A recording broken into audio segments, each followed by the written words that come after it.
Hello and welcome.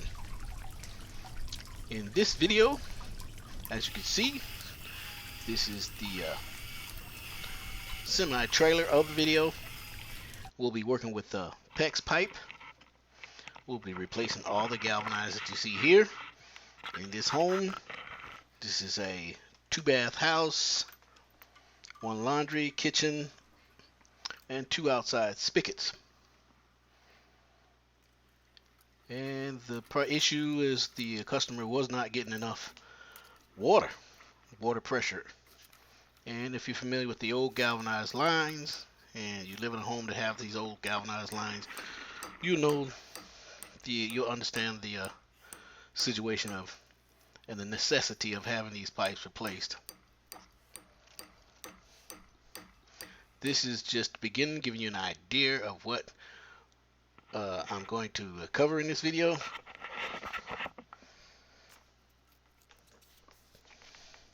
With the PEX piping, even replacing the drywall and cutting into the wall, and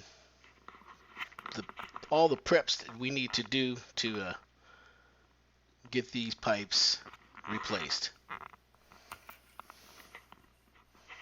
Okay, now we're going to start by here, and this is what I'm showing you here. This is one of the hall baths, and you can see that they've had a lot of work done on the house, where they've had it kind of semi-remodeled, but they actually put the cart before the horse.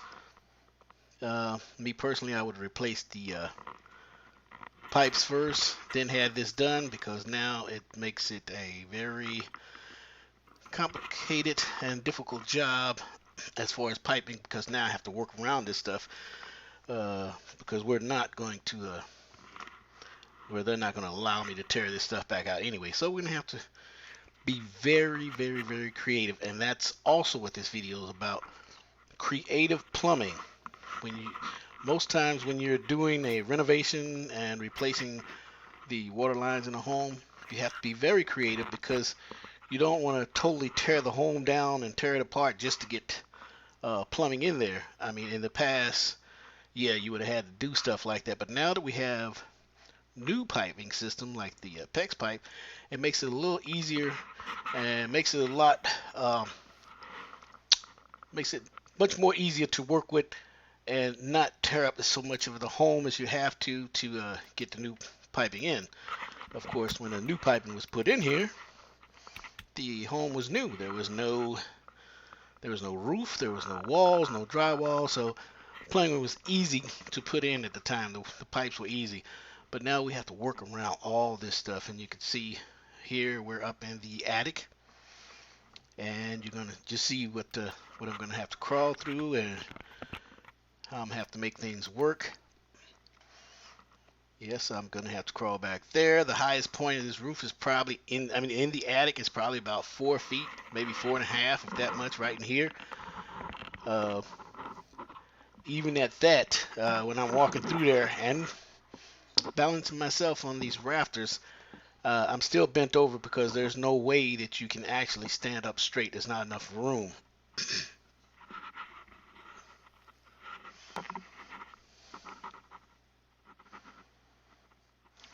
This is to give you an idea why, if you are having this type of work done to your house, or thinking of having it done, you can understand why the cost would be anywhere from like $6,000 to $10,000 just for a 2-bath house, because of the work that's required. And just in case you're catching this video, years later or right now, the year right now is 2015, about to turn to 2016, and this was around in October when this job was done. So that gives you an idea of the pricing now in 2015 compared to whenever you're watching this. This is anywhere, like I said, from a $6,000 to $10,000 job. This job would have at least been $10,000, if not more, because of the access. into this roof. It was so low and it was very tight to work in. It's not too many plumbers going to do this very cheap. Um, the people here were fortunate that I do know them, and I wanted to use it as a video.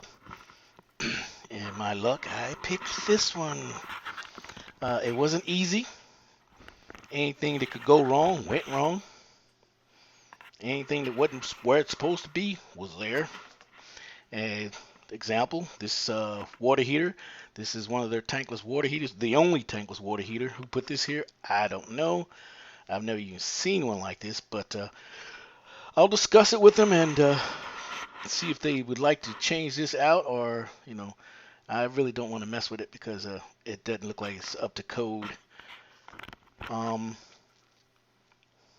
Now this is the laundry room, and when I was working this laundry room, I guess when I kind of pan the camera around, you can see there was a refrigerator in here. You've got the washer, the dryer, and that little tankless water heater. It was very tight working in this area.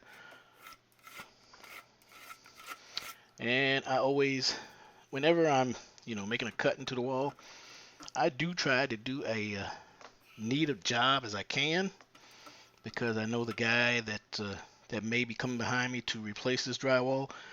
I like to make it easy for him, as anyone would make it easy for me if I had to come behind them. And besides, I just may be the guy replacing this drywall. So if I can make this nice, neat, clean job, I can come back later, and it makes my job a lot easier putting this stuff back, or anyone else.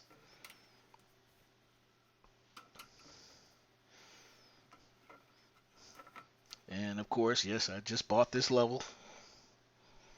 This is a 2-foot level. This way I get my nice straight lines.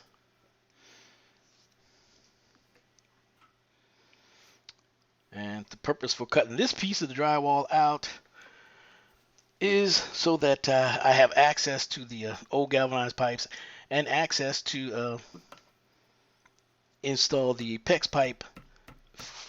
As you know, PEX pipe is very flexible, and I can push it up into the attic and get it to where I need it. And this is my little drywall saw, also known as a keyhole saw. And for those of you that are stickler on terminology, I'm here down in Texas, the southern part of Texas, and when they speak of drywall, they say they call it sheetrock. And I know for some of you up north and out in the Midwest that you do use the terminology drywall. So just wanted to kind of clear that up. And throughout the process of this video, I will be trying to cover the different terminologies for the different areas, so that everyone's kind of on the same page. Because if you're like me, you use a different terminology, you throw me just like completely off. So I'll try to cover as much as I can. And if you have any questions yourself, please feel free to write it down in the description down below. Let me know what you would like to know, what you would like to a video you'd like to see, anything.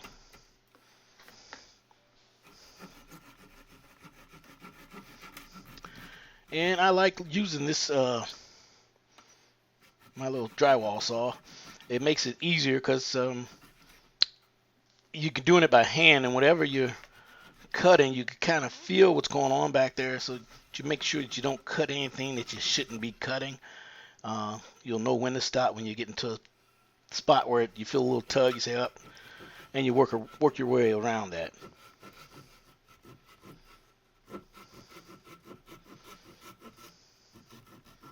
And this is probably the best way to cut drywall if you're not sure what's going on behind the drywall. If you try to use anything like a reciprocating saw, also known as a sawzall, It's possible that you can cut into wire, pipe, or anything else back there that you shouldn't be cutting into. So doing it by hand, you'll feel a lot more, um, and you'll feel a lot safer. It's slower, but it's worth the wait.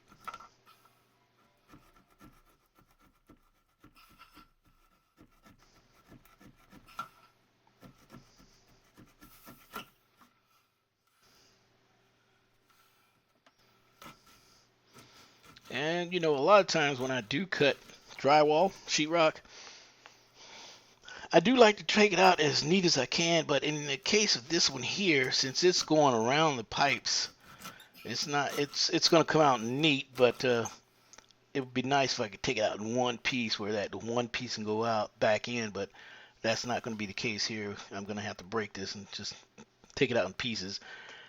And when the time comes to replace it, then we'll come up with another plan to make it look as smooth and even as possible and cut around the pipes itself.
Okay, now we have our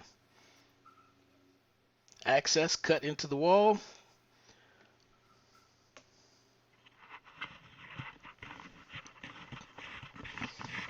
Where we have exposed the galvanized water lines, the hot and the cold. Uh, Cold always being on the right, and hot always being on the left. And of course, there's some insulation. This is a outside wall, so the outside is right on the other side of this. If we were up north, Midwest, or any area of the country that gets really cold, this wouldn't happen. These pipes would be inside, either coming up through a basement or somewhere, but they would not run it on the outside wall because of the freezing temperatures. Here, we really don't have that issue. Here's the kitchen sink. And again, there's an outside wall.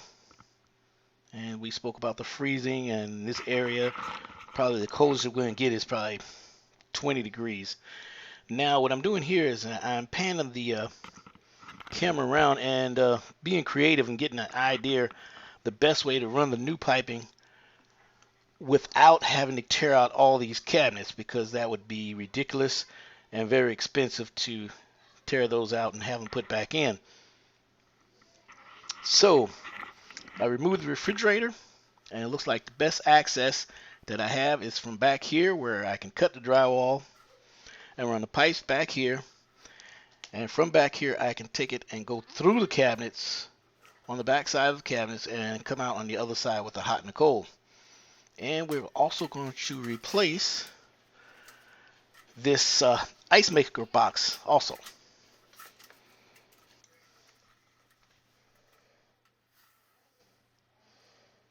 And just like I cut the hole in the other in the laundry room, same thing here. I'm gonna take my 2-foot level and mark it off, get my nice straight lines, and cut this part of the drywall out so that we can have it set up for the new PEX pipe coming in, and also the of course, removing the ice maker box. and having access to replace that too. The galvanized pipe to this, and you can see I could taking the drywall saw and just kind of reaching back there and see if I feel if there's anything that if the pipe's below anywhere, so that I make sure that I don't cut into anything that I don't need to cut into or I shouldn't cut into.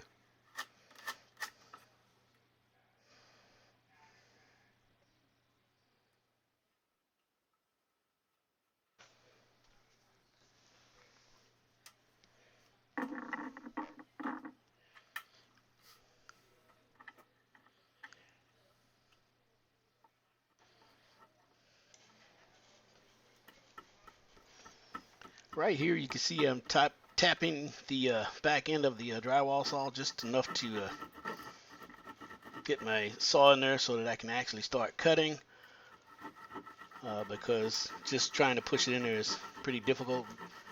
So just give it a slight hit on the back and kind of push it through.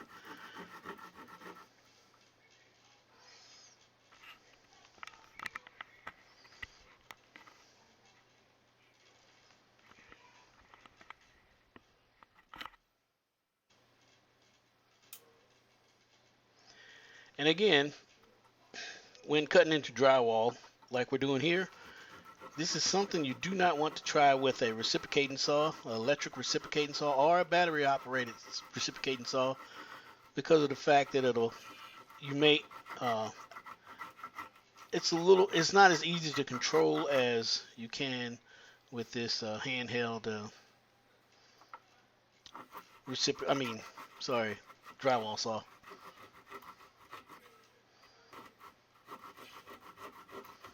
And if you're not familiar with using a reciprocating saw or any type of electrical saw, it could be it may turn out to be a bad situation. So this is the most effective and safest way that I can think of to cut this drywall. Other than I have done before, I've used a router. I had a 98 family unit of apartments that I had to do. So it was quite a bit of work to do, and all that work would have been quite a bit of work for me to just cut by hand. So I used a router, and the router allowed me just to go the 1/2 inch or 3/4 inch, depending on the depth of the drywall, and not go any further and hit anything that I shouldn't hit. So it worked out pretty good. But on small jobs like this, I do like just taking my drywall saw and just making a nice cut and taking my time and just have a nice straight line. And by the way, everyone doesn't own a router, and there's no need to go and buy one unless you're doing quite a few of these, or if you're a carpenter, finished carpenter.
And by the way, this is a small cramped spot that I'm working in.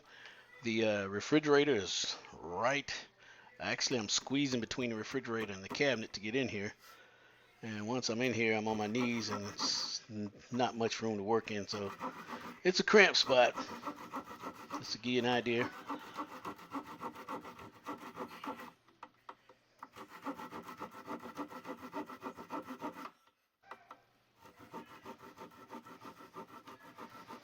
And see, since I've made one pass over it, I feel much more confident in really going into depth cutting with this drywall saw, because now I know there's nothing back there that's in my way, at least not in the spots that I'm cutting in. And so the second pass is actually making a clean cut completely through the drywall.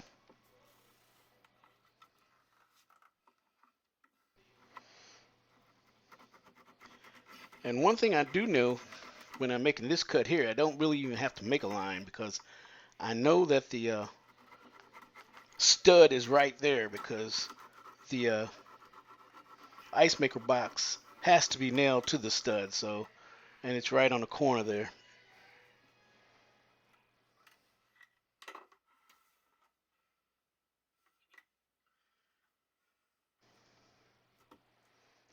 And now we're pulling it out.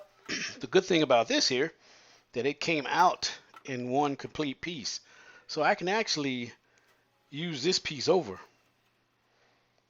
So when I do the work that I need to do in here, I can take this same piece of drywall and just put it back and tape and float it. They can paint it, whatever. It's behind the refrigerator. No one's really going to see it, but we are going to put the drywall back. Again, you see the drywall. You see the galvanized pipe. And behind this wall is the outside wall.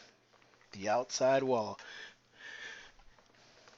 And one thing I like to do as I'm working, sometimes some of the ideas I have just don't come right away to me. But so what I do is I try to keep myself busy, and I find the easiest things to do. And as I'm doing the easiest things, the things that I'm having problems with actually just starts to come to me, because I actually start seeing the whole picture when I start cutting into things and finding other alternatives to run pipes.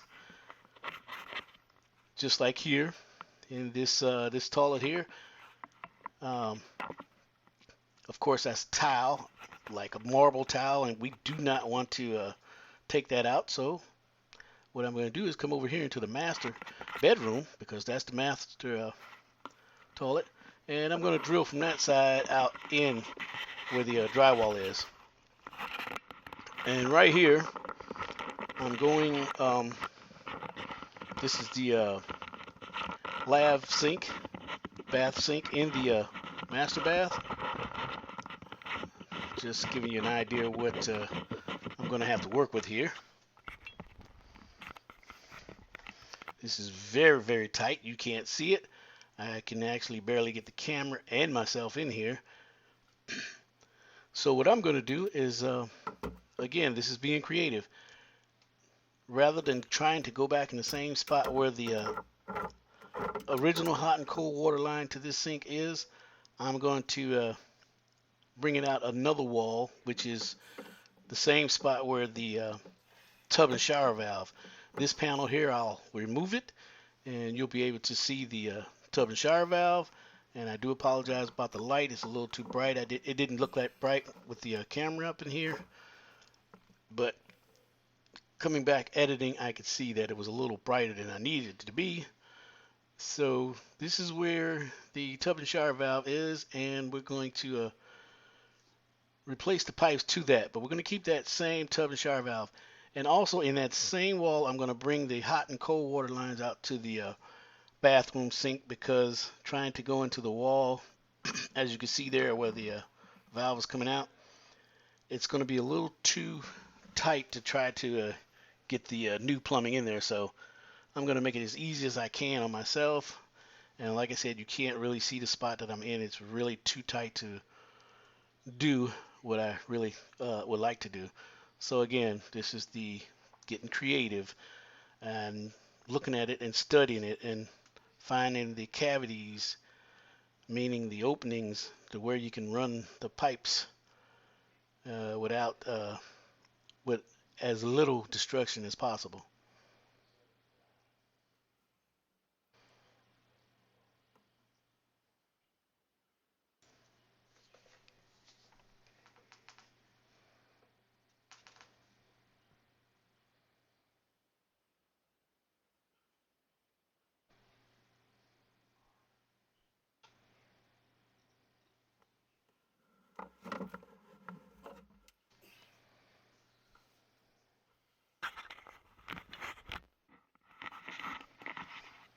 And back to that toilet I was telling you. We're here in the master bedroom, and that's where I'm going to run the pipe for that toilet up into the attic. And now we're in the hall bath. This is the bathroom sink in the hall. And again, tight spot to work in. But I do have a little more space at least to for the hot and cold on the sink itself.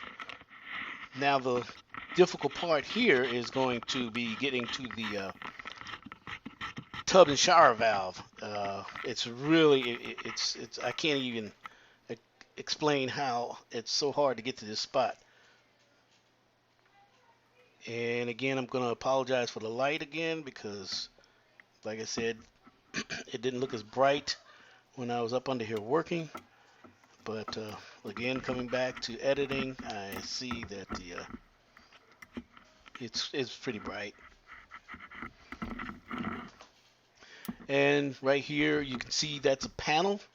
And once we remove that panel, we'll have access to the tub and shower valve. And again, we don't want to go through the front because it's been tiled already, and we do not want to damage any tile, and we want to do as little destruction as we can. And it makes it very difficult when you have to work like this in these conditions, but you know, sometimes you just have to do what you got to do.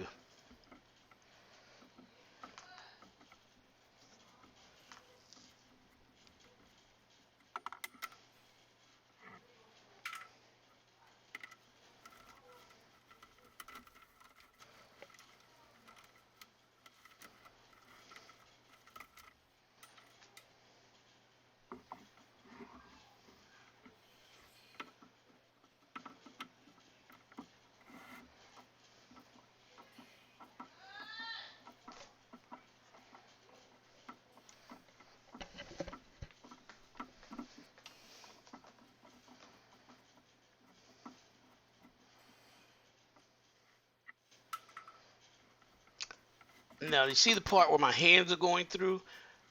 That's an opening for the drawer. That's why it's so tight to get into here, because I can only get through this spot.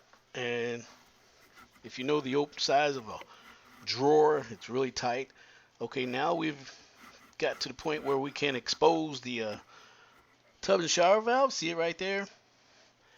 Okay, now what I'm looking at now is that it's going to be, I'm going to need a little more room to actually get to this tub and shower valve, especially on the right hand side from your viewing. So what I'm going to have to do is I'm going to have to cut some more of this wood and extend the paneling to a bigger opening so that I can get access to make my connections to the tub and shower valve. And what I'm doing here is just kind of feeling around to see what kind of room I have to work with.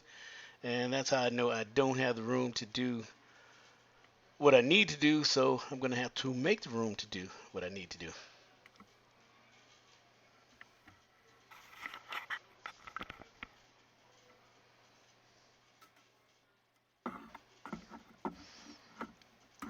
And also, when you see my hand back there, I was feeling to make sure there was nothing that I was going to cut into that I shouldn't. So what I'm going to do is I'm going to take this small reciprocating saw, battery operated. This is like one of my #1 tools. I love this tool. And since this is wood and it's not easy to cut as drywall, we're going to use this electric saw. Sorry, battery powered.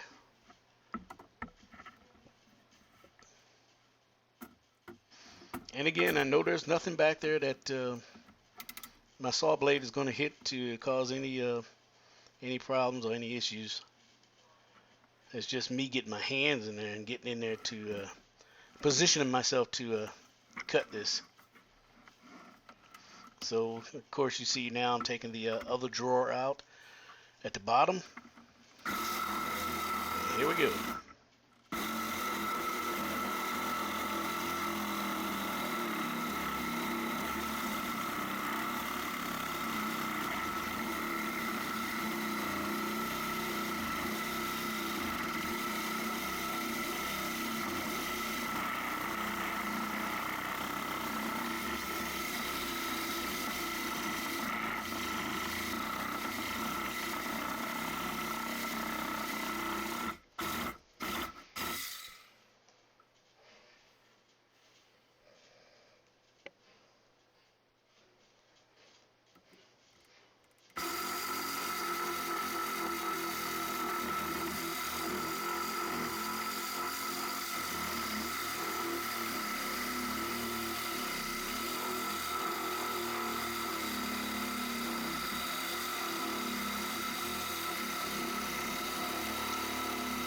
And the saw blade that I'm using on here is it's a wood cutting saw blade.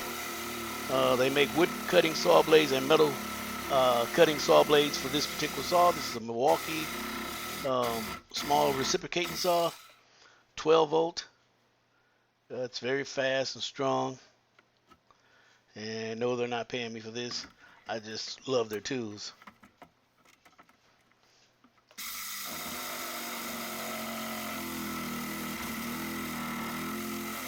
And that's because it makes it a lot easier for me with these tools.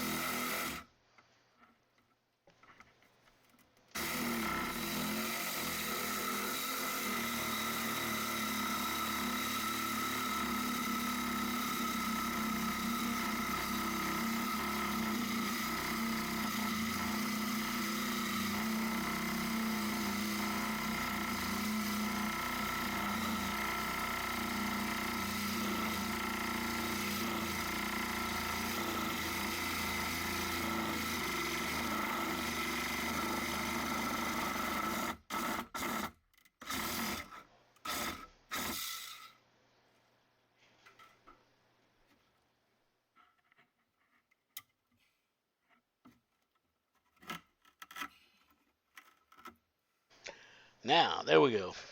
Now I have a little more access to get to the tub and shower valve.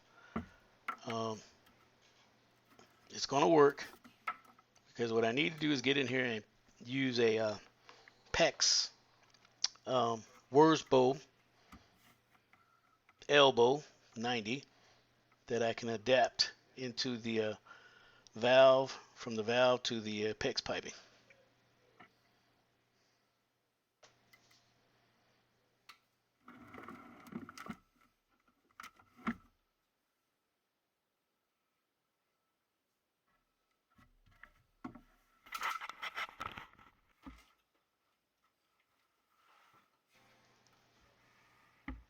Okay, here we are. This is the same bathroom sink that we just cut the tub and shower valve opening wider. It's just now we're over to the part where we're up under the same cabinet. It's just that we're right up under the sink this time, and we're going to cut out access to run our new pipes from the attic down to here. So we're going to make the opening so when we feed the new PEX pipe down, we'll be able to pull it out from this end.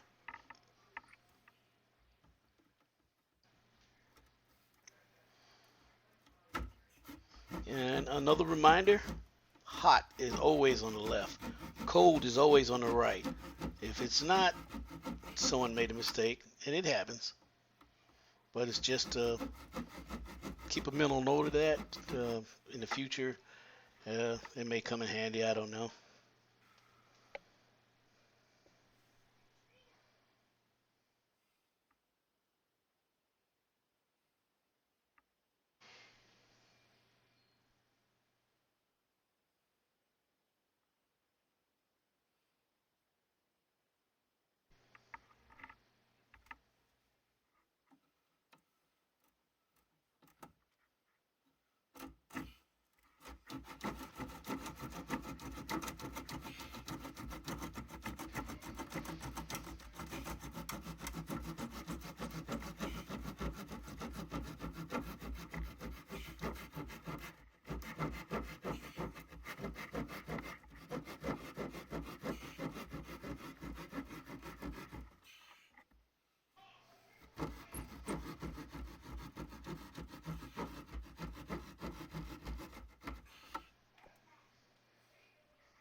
And just like what we did with the laundry when we cut that out, this is definitely not going to come out in one clean piece.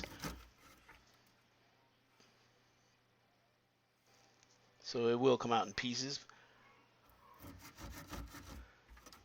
It'll still be a nice straight cut, sure, but we won't be able to use this drywall over.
And here we are back in the kitchen. You can see where I started running some of the pipes up to the attic and bringing it down behind the refrigerator.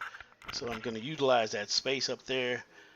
And now we've brought it all the way down to the back side of the refrigerator. And you see the holes that I've drilled here.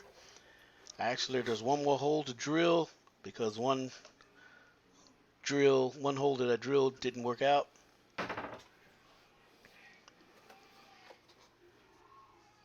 You can see, I don't know if you can see it, kind of hit the corner where the drawer went, so I'm going to have to raise it up a little higher and or lower and make my cut again. And this is where that's where I'm going to feed the PEX pipe. And again, we're back in the laundry. You can see how tight that working in that laundry room is. There's really no room, so. And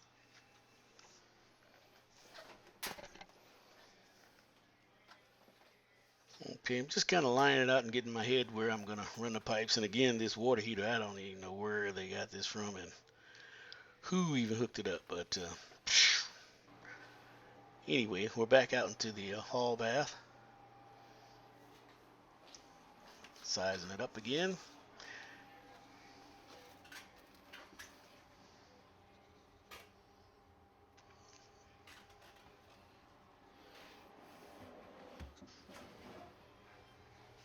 Remember the access here. I guess with that shot there that I just gave you, you can probably see a little more of how tight the little spot is that I had to work in to do that. And again, here we are with the towel. Things we do not want to mess with. And this is another tricky one that was on my mind as I was running pipes of where to relocate it, and I did come up with something. And you'll see it later. And you can see here I do have one of the pipes through. This is a 1-inch PVC pipe, which I will run the PEX pipe right through the middle of it. And the reason I'm doing that, just for safety reasons, and it doesn't tear up anything, you know, because we all put things in our drawers and in the cabinets, and I just didn't want anything to catch the PEX pipe that was back there. So protecting it with a sleeve of PVC piping.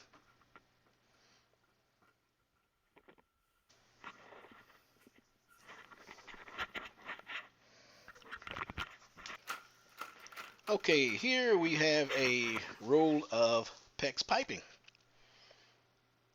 And the fittings that we are going to use, the connections, meaning the fittings, meaning the connections, the valves, and everything that connects to this pipe are Uponor fittings, also known as Wurzbo. So if you go to a supply house or anywhere you go to buy the PEX pipe, you want to use the terminology Wurzbo, and if they don't know that, let them know that it's for Uponor. The Uponor fittings is what you want with these pipe. And right here is the in the master room. That's where you're looking up into the attic, where I drilled a hole. This is where the main water line is going to come into the home from the back side of here, which is the outside wall again. And here we go with the drop down ladder.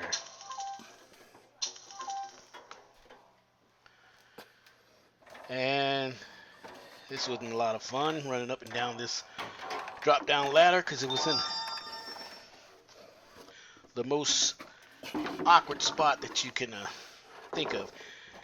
Anyway, usually when I do go in the attic, I always bring a piece of 2x4 like this up with me.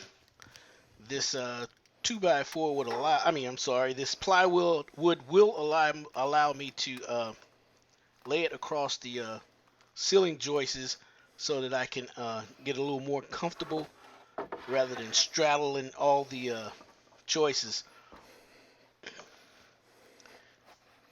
And as you can see, you can see how tight the area is. This is a very tight and small attic. The highest point of this attic would probably be about maybe 4 feet, if that much. And if you look straight back there in the dark area, that's the area I'm going to have to crawl to.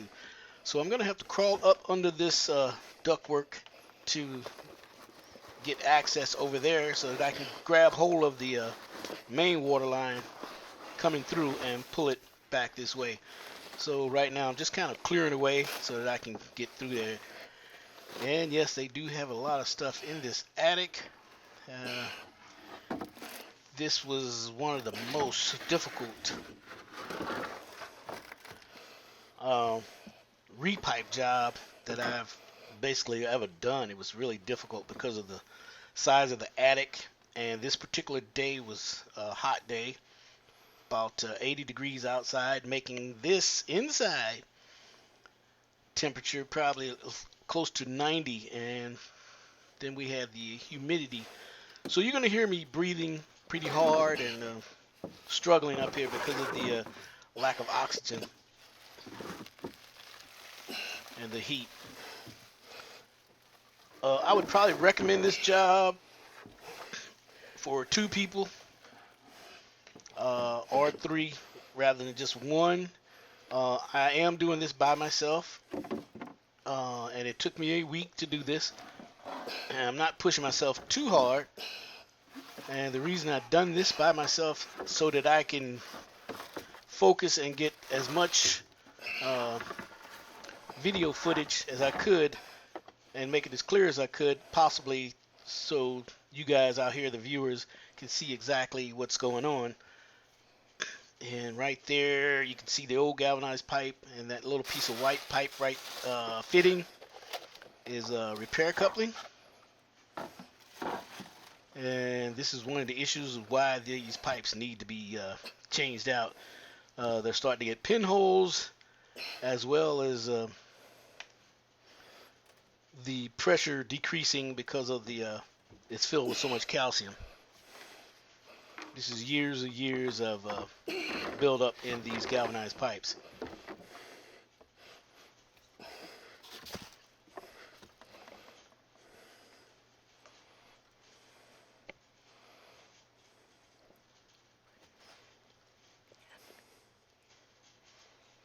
And we are we are in the Houston area. And a lot of Houston and outside surrounding Houston, you will run into a lot of older homes that do have a lot of galvanized. Even back in the 80s, they ran galvanized. I know you guys up there, up north, Midwest areas, that you started running copper quite a long time ago. But here they have ran a lot of galvanized in the 80s.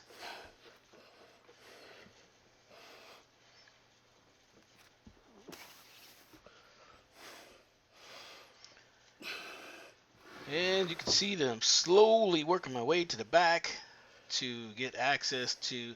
Actually, right now I'm just looking to see if I can see the pipe.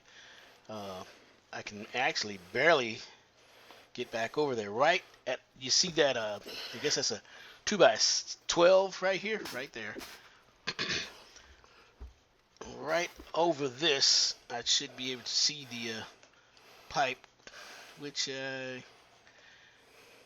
I don't think I have it up far enough right now. So what I'm going to have to do is go back down. Yep, it's a lot of work. I'm going to have to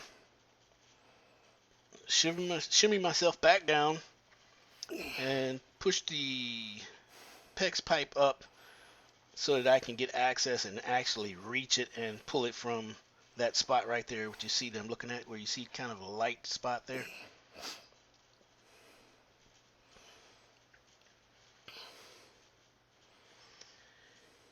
And again, yes, I'm sitting here pausing because I am trying to catch my breath and cool down a little bit and not overheat and work myself. And making plans to shimmy my way back.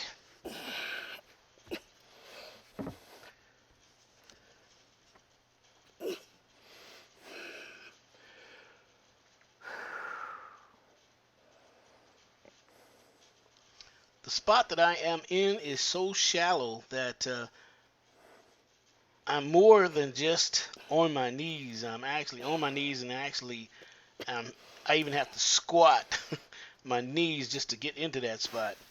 But as I come out this end slowly, I start having a little more room to come up. Still quite tight, and all this stuff in the way is not helping.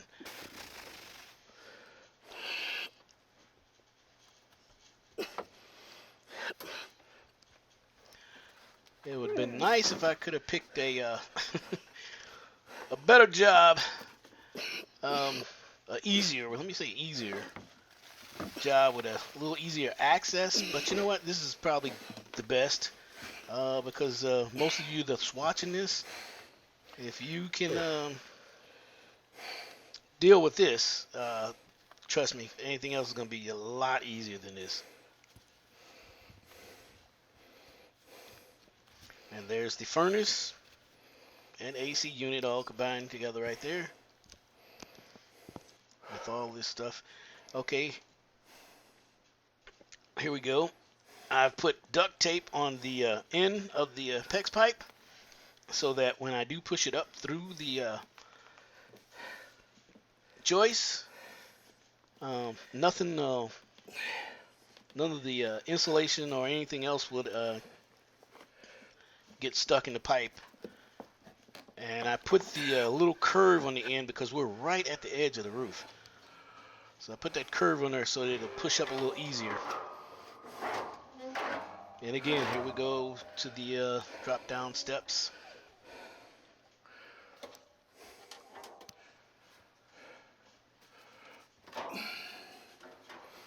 And you see the steps just made the door.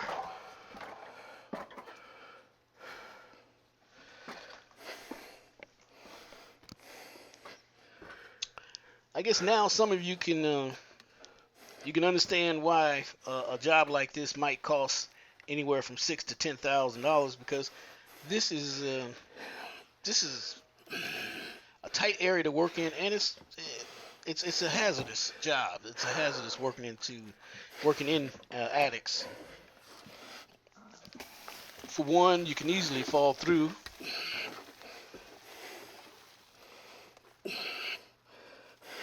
And it is a lot of stress trying to crawl through here.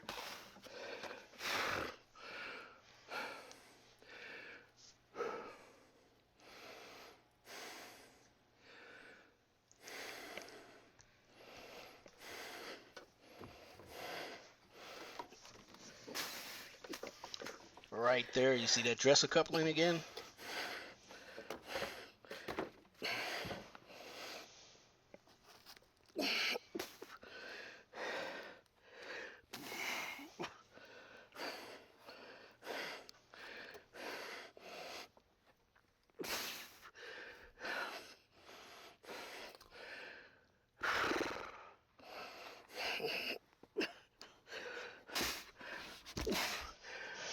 Okay, finally, I made it to the end to where I can catch on to the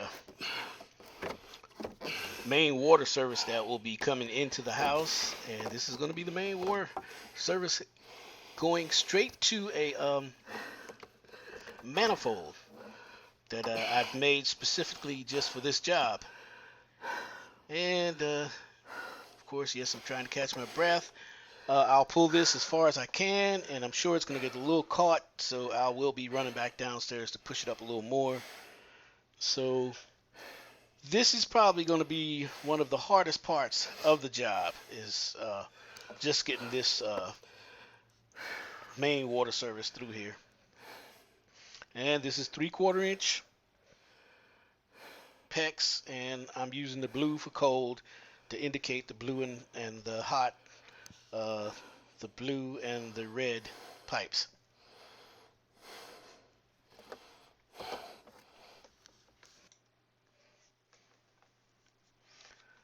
Okay, you didn't need to see the rest of that, me just torturing myself. So I'm just gonna, I fast forward it to the spot where I want to get to. I'm still fighting with it a little bit, but it's getting to where I need it. And I shouldn't have to crawl back to the other end again. The only time I need to crawl back is when I start nailing the or anchoring the pipes down to the joists, the ceiling joists.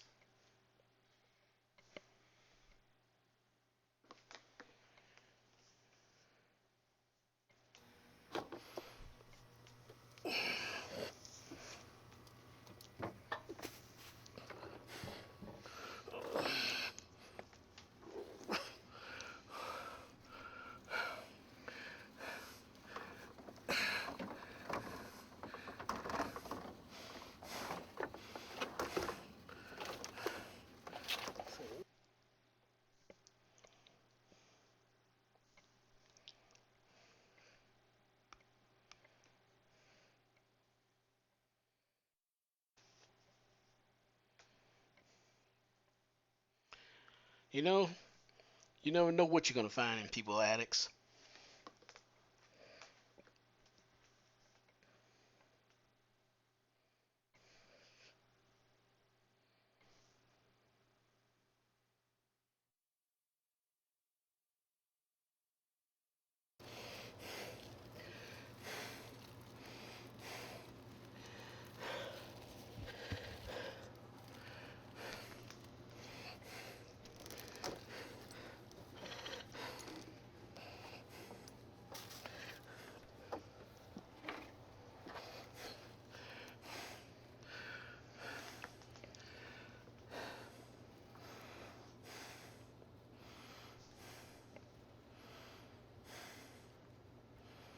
Okay, now I'm just about where I need to be. A little bit further over by the steps. You can see over there to your right. See the opening.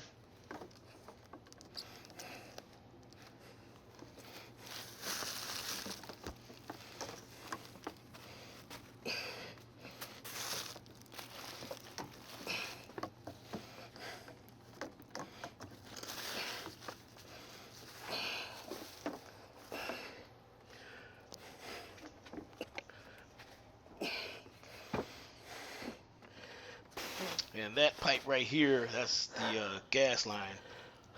So I'm real cautious of that, crossing over back and forth with that. It's really not a lot to worry about. It's black iron pipe and very sturdy.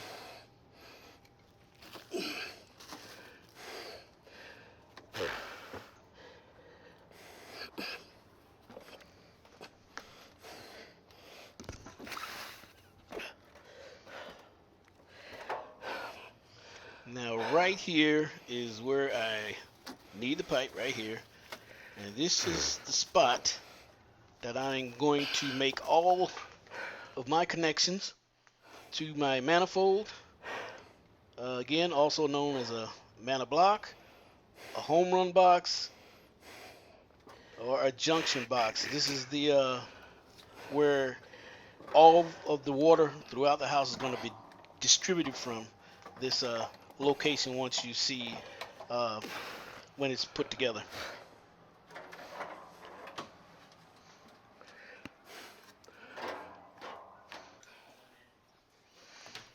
Okay, I'm taking a trip back into the laundry room.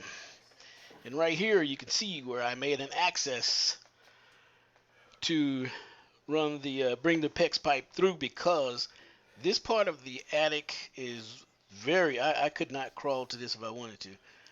So what I'm going to have to do is push it from a distance and get it over to the point where I need to get it. Let me show you the outside, the area of the roof. Then you can see why it's so tight to even try to. You can see right there, that little corner of the building right there that's the laundry room, and you can see the roof. How much space there is to run, get in there. There's none, so I'll have to crawl through the main part of the roof and work my way around and feed the pipe over to that area of the house. And I'm just giving you like just panning around, give you an idea.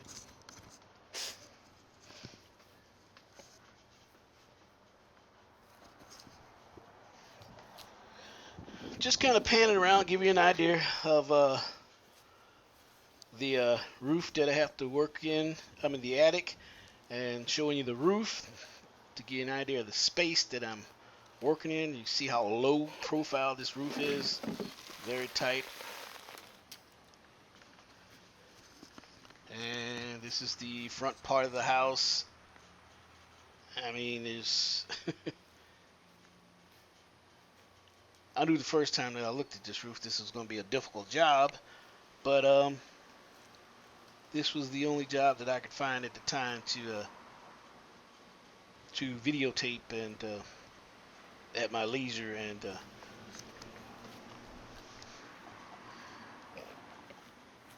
at a time that I could focus on it.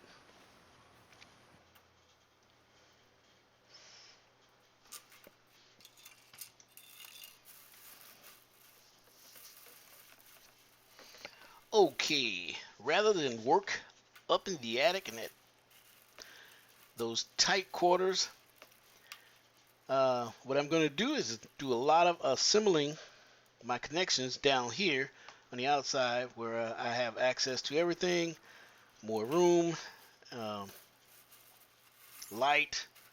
I mean, you name it. This is going to make the job a lot easier, just prefabbing the stuff up, and then once I go up there, I can just set it in place and just start running pipes to it. It'll all be built up. These are what I'm showing you are the fittings. Those little white rings, or they call them blueprints. Um, those are used to go over the pipe, and they're expanded with the pipe. And once they're expanded, we'll release it, and the pipe comes back down and squeezes over the fittings like this. This is a PEX ball valve, which is Uponor. Again, Uponor or Worsbo. Two different names, meaning the same company that makes it. Worsbo fittings. This is a Worsbo drop-eared 90, again also known as Uponor.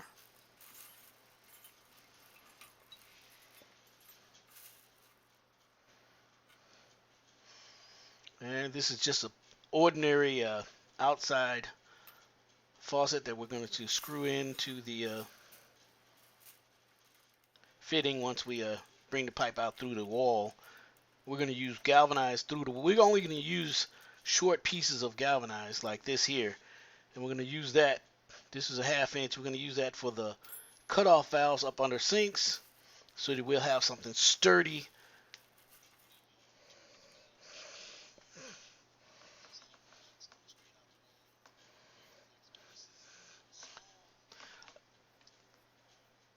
Manifold. This is a small manifold. This will allow me to run 3/4 inch through it and come out each one with 1/2 inch to catch a toilet and a sink and a shower, which would be one group of a bathroom, hot or cold. And this is basically the same thing. So this one we're going to use, and once I build this manifold, it will be built to isolate each restroom. It'll isolate the laundry and kitchen so that if there's any issues with the plumbing, this is going to be used for the main water line coming into the house through the wall, so that it'll have that stability. And of course, I'm going to use my great stuff to seal any holes that I make through the brick wall to run the galvanized pipes again for stability.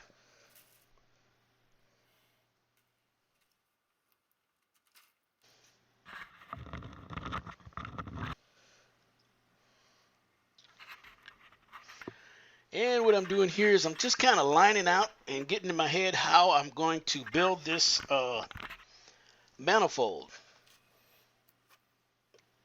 And you can see the number of valves that I'm using. I'm actually going to use a few more than I have here. Um, these valves are going to allow me to isolate the one bathroom from the other. It's going to allow me to isolate the laundry from the bathrooms and the kitchen, etc. I mean, to me, I like a lot of valves. Now, if you have, a lot of people have had their plumbing changed with PEX pipe, and in remodel jobs and renovations and repipes like I'm doing here, a lot of times you're not going to get a lot of plumbers that's going to do this isolation stuff that I'm doing here. A lot of times you're going to find the isolation of plumbing in newer homes. And of course, right there, I was showing you the tool that I used to cut the PEX pipe with. And these are the blueprint fittings.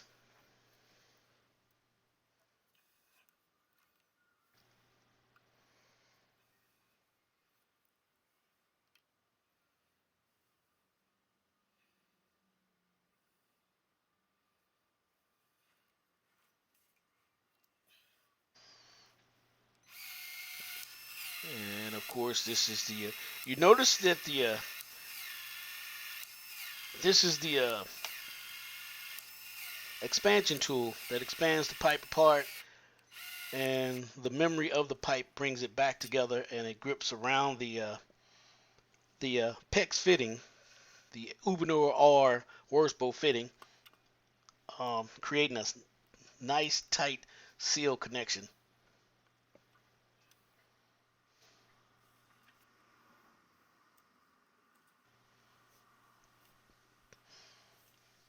And the isolation, as I was saying,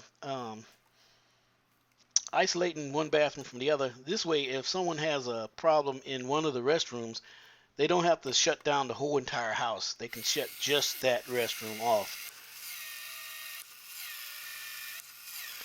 And by the way, this expansion tool, you can also get it where it's manual, where you can actually do it with your hand. You don't need the battery operated. I mean, but for me, I do it quite a bit, and it will wear my arms out. So I rather do it this way. And actually, the manual one is really not much difference in price. Uh, so if you're going to do it quite a bit, this is the tool you want to get.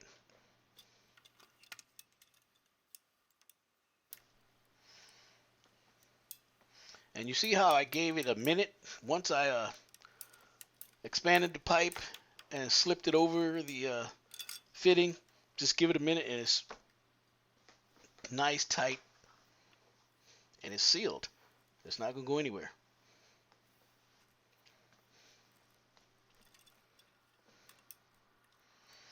And the reason I lay this stuff out like I've got it laid out, it keeps me, it reminds me of what fittings going where. Because if I just kind of tossed it around and just made it up and put it in, I mean, I'm sure to forget. Say, oh man, I forgot a T or I forgot a valve. So just setting it up like this and keeping it like this until I'm done, it helps me remember where everything's going.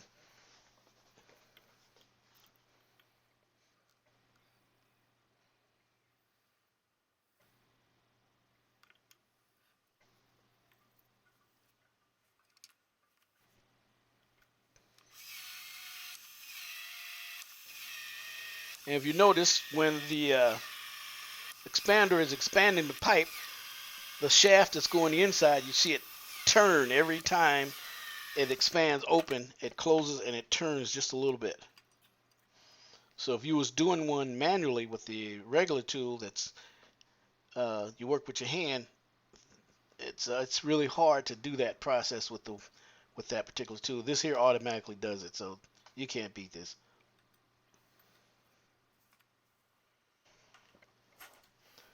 Now there are other fittings out there for PEX pipe. Zurn makes fittings, but me personally, this is what I prefer. I prefer the Uponor or Worsbo. The Uponor or Worsbo, as far as code goes, they want the opening of a pipe to be, or any fitting to be, the exact same opening as the pipe itself. With Worsbo and Uponor, it keeps it at that opening, the same diameter as the pipe.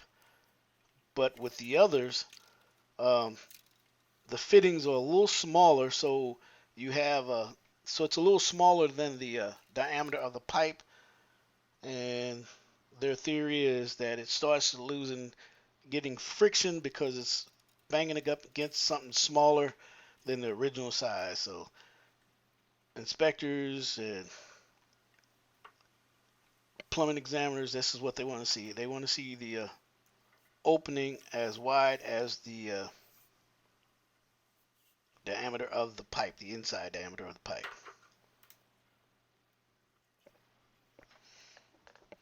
And me personally, I feel it makes a much better, much tighter seal than any other PEX fitting that's out there on the market.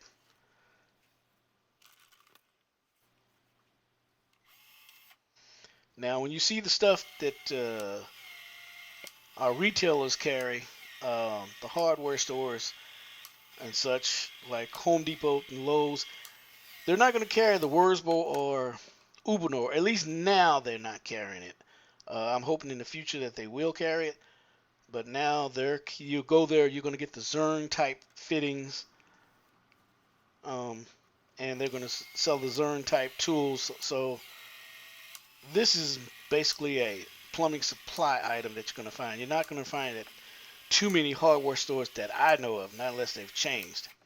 And again, this is the year 2015, about to be 16, so we'll see what's going to happen in the future here.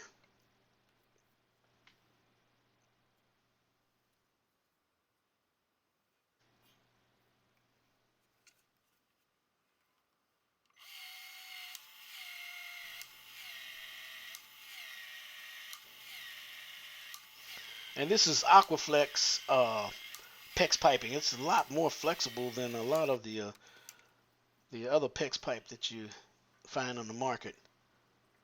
And the more flexible, the more give it got, the easier it is to work with. It doesn't crimp as easy. It's flexible. Not only flexible, it's thick and sturdy.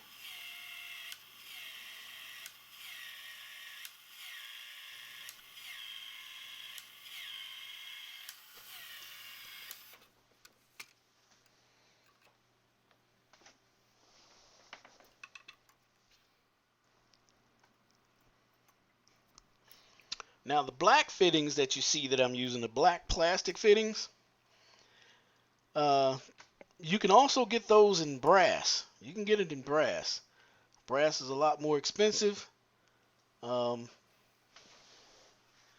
but a lot of people may feel a little more comfortable with the brass. Uh, but I'm comfortable with this here, black plastic here myself. It's very sturdy and strong.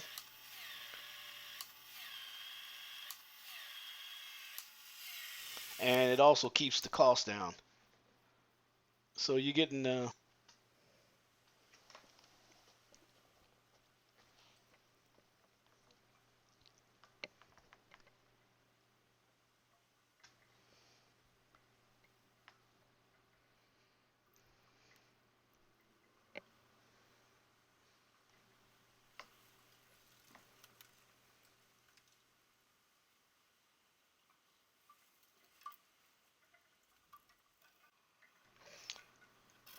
And now this is actually this is like the second day that I'm out here on this job.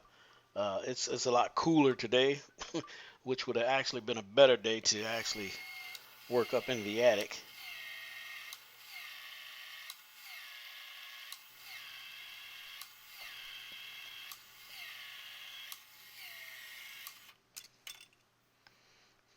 And the rest of the week is supposed to be pretty nice. So when I go back up there, it should be a little more comfortable, at least as far as the temperature wise.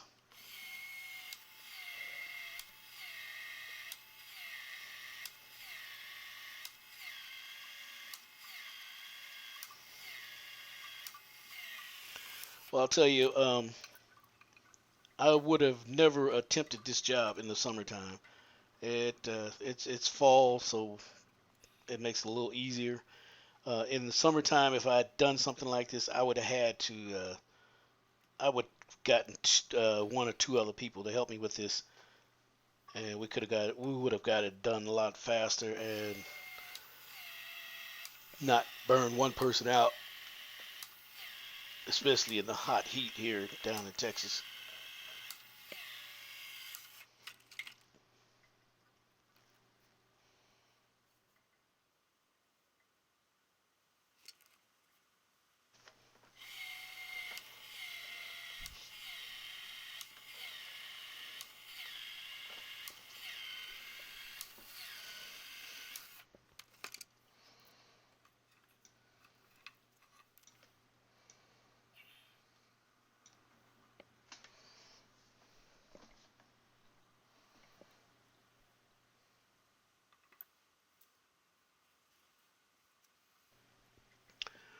Okay, it's slowly coming together.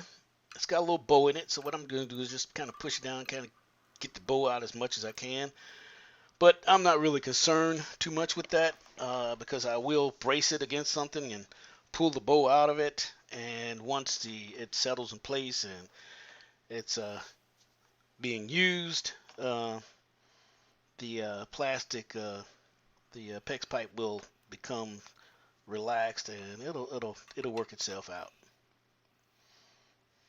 But you can see how I lifted that up and put it over there. You can see how sturdy it was.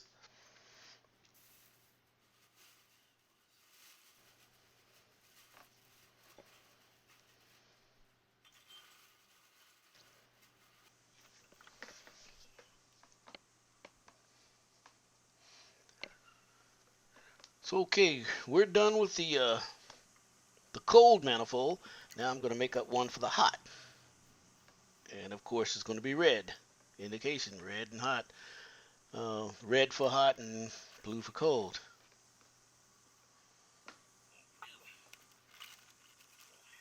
And again, it's going to be the same process with a few less fittings because you don't have as many hot fixtures running through the home as you do have cold. And that's because you've got the toilets and the outside faucets. So you're going to have a few more cold fittings.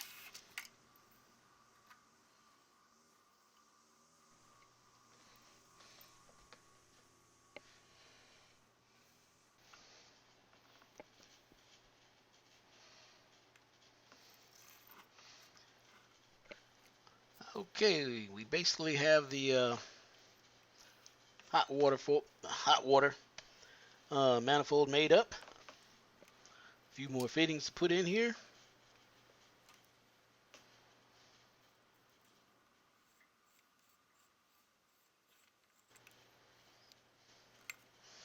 And you can see this is where I'm changing out the heads on the expander, going from the 3/4 inch to the half inch. And you see how quick and easy that is. This kit comes with a half inch, a 3/4 inch, and a 1 inch head.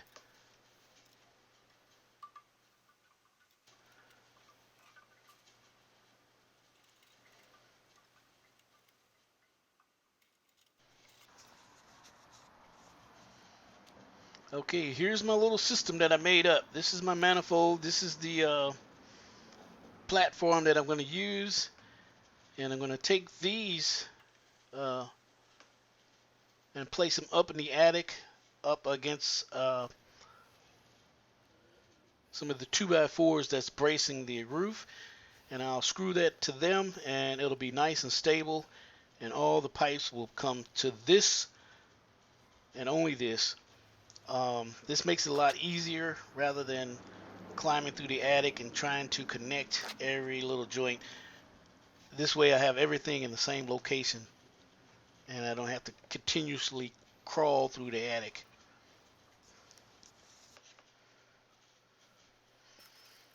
I'm going to place the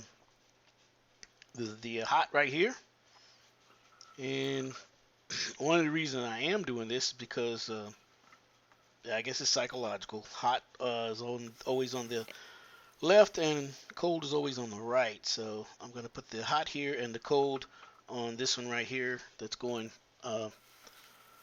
vertically up.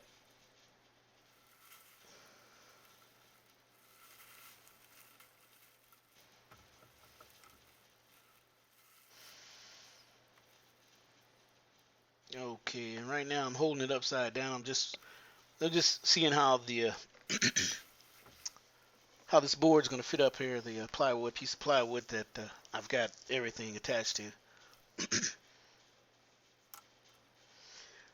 See, this is a good location. It's going to work great. I did, and I would have liked to put it downstairs somewhere, probably in a closet or something like that. But they've had so much work done in this house, and I just didn't want to damage anything. So after a while, I looked around, and this is what I came up with. I said, hey, I'll just put it up here in the attic, where they can just run up the stairs and they have access to it.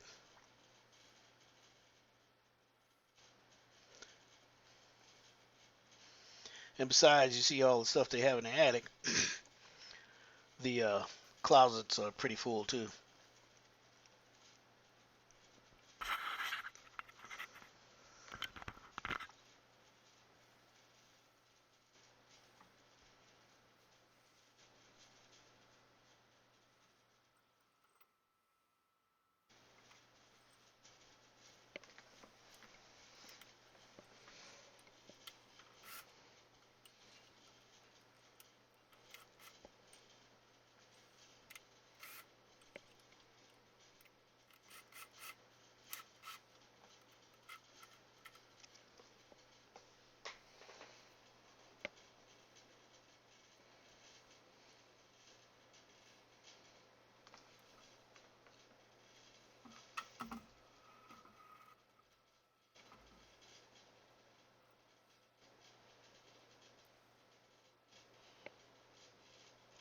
Again, this manifold is homemade, and like I said, I made it specifically for this project here. Uh, Let me give you an idea of one that's made up from the factory would look like.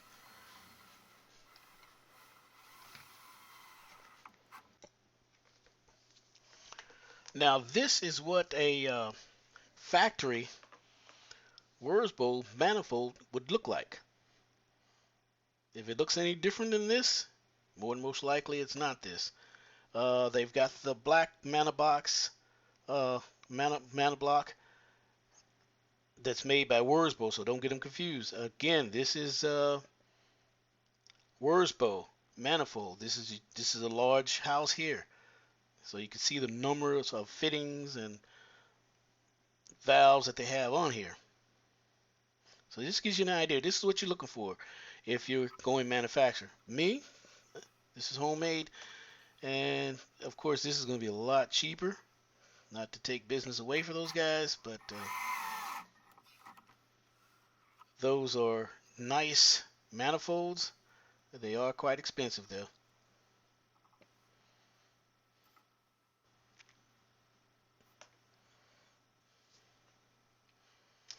And always when I put valves in, and most plumbers when they do put the valves in, we always put them in the off position.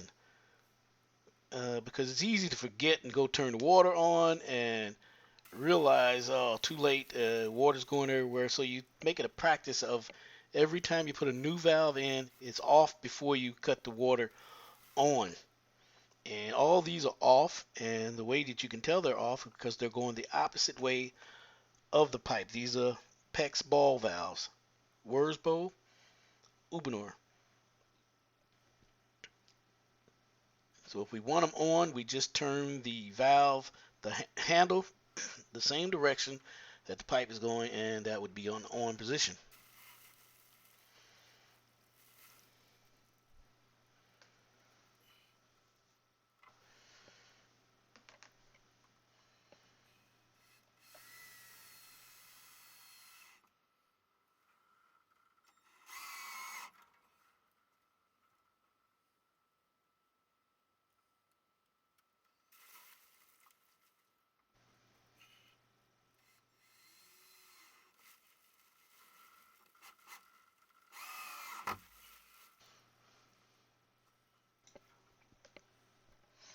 And what I'm doing here is just securing my panel to the 2x4s, making it nice and sturdy, so when I do start putting the pipes together, we won't have anything moving or jiggling around. It'll be nice and tight and sturdy.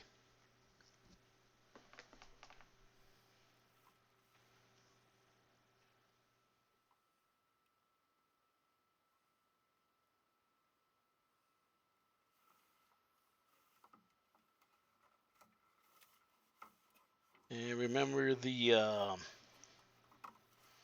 main water line. This is, I'm pulling it through here, and this will be the first piece of pipe that I connect to the manifold. And it will connect right there to your left, of course on the blue side, because this is cold water coming in. And that valve right there to your far left at the bottom, that's where the main water service is going to come in and start to distribute throughout the house.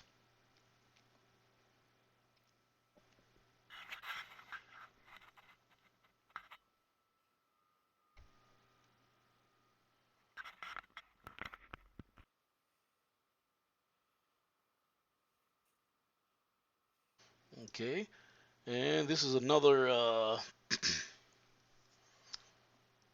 this is the, you can see the blue 1/2 inch PEX pipe that I've tied in up at the top manifold on the left hand side of the blue. That's 1/2 inch, and that's going to one of the bathrooms. It's going to go to either the shower, the toilet, or one of the fixtures in just one of the bathrooms. And that unit right there will go to, on the left, will go to one bathroom, and the unit on the right will go to the other bathroom, isolating them. The cold and cold.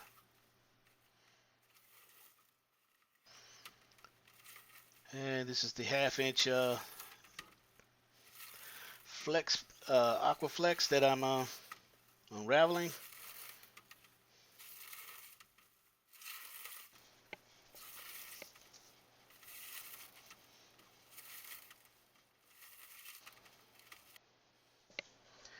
Okay, here we are back at the laundry. You can see that I've made my drops down from up to the laundry, and I have the cold already connected. And now I'm going to cut off piece of the PEX here to connect my hot water spigot.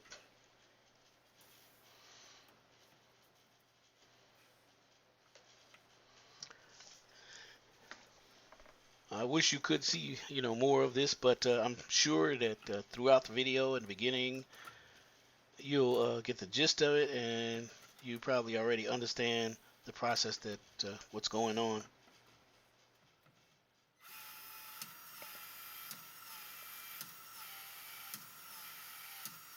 And once I get the expander to open it up wide enough. I'm going to try to move as fast as I can to get the get this piece in here on there and slip it on. You can see that the piece is already made up so that I don't have to try to turn all that behind the laundry. It's already been done and prefabbed up from the outside. And we will come back later and we will tie that down. We'll put something, some type of board or something in there to screw that to so it'll be stable. But right now we're just going to let things hang and dangle. The water to the house is on. They still have water. And I'm not going to turn the water off until the day that I'm ready to tie everything in. And that should take me about half the day to tie everything in. Again, we are up under the kitchen sink. And you see the PEX pipe. We have the cold right here. That's going through the 1-inch PVC. And we're going to run the hot, and then we're going to screw these down and get them nice and strong and stable. We'll screw them to the back of the cabinet. Another thing good about this 1-inch PVC sleeve is that it makes it easy for me to feed it from one end to the other without getting stopped in the middle. As you can see, I'll just go straight out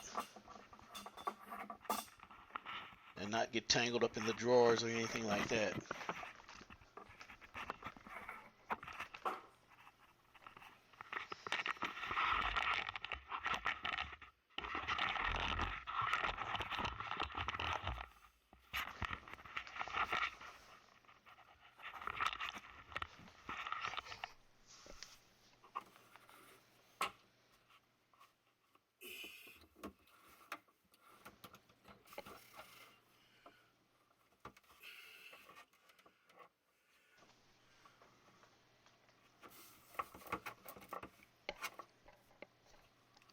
And again, this is part of the creative part of being creative rather than destructive and tearing everything up, is working around all the things, the nice cabinetry and woodwork that's been done and the countertops.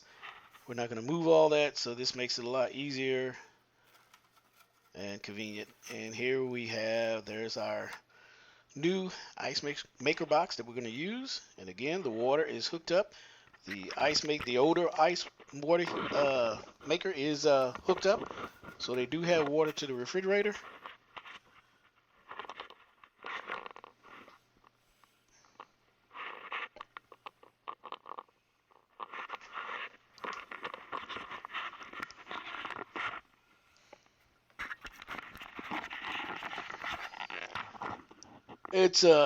It's never easy working up under any cabinet. Here I'm just showing you where I took the drywall screws and screwed the drop ear 90s back to the back part of the cabinet, which will make it easier for me to put the valves on and turn them. And here we are in the hall bath.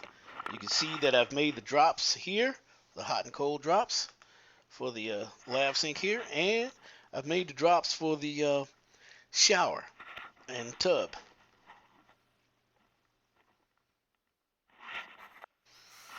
And now here we are in the master bath, and the tight area that I had to work in. That's why I brought the pipes out on the other side behind the shower. It'll be easier for me to access rather than trying to go back where the original pipe is. Okay, now we're outside. This is the back side of the where the ice maker box is, and where my hot and cold water lines are going to the kitchen sink. It's all going to tie in right in this little area right here. And what I'm doing is just beating a hole through the brick wall so that I can run my galvanized pipe through here, which will be probably about a 8-inch piece of galvanized pipe protrude through the wall so that I can catch it on the other end, and I can connect my outside faucet to this area right here. And again, I'm using the galvanized pipe so that I'll have stability and it'll be nice and sturdy.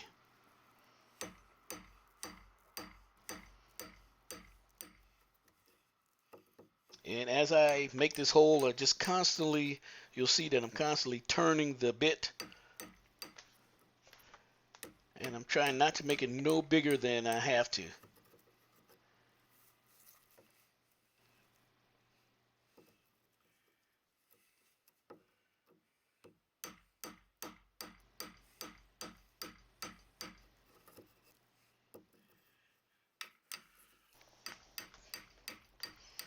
And this hole will go completely through to the other side on the back side of the refrigerator.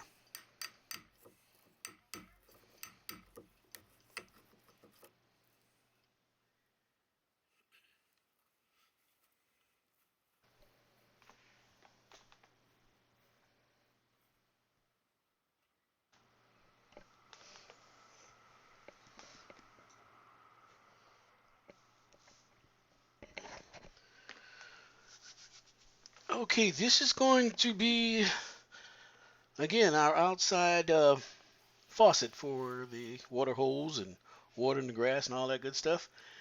Now I know a lot of people up in the north and Midwest where it's a little colder. You're kind of surprised to see it just like it is. I know that you're used to having an anti-frost seal cocks put in, what they call them seal cocks. These here are just standard because it doesn't freeze down here like it does up there, so there's no concern to have anti-frost freeze cocks here.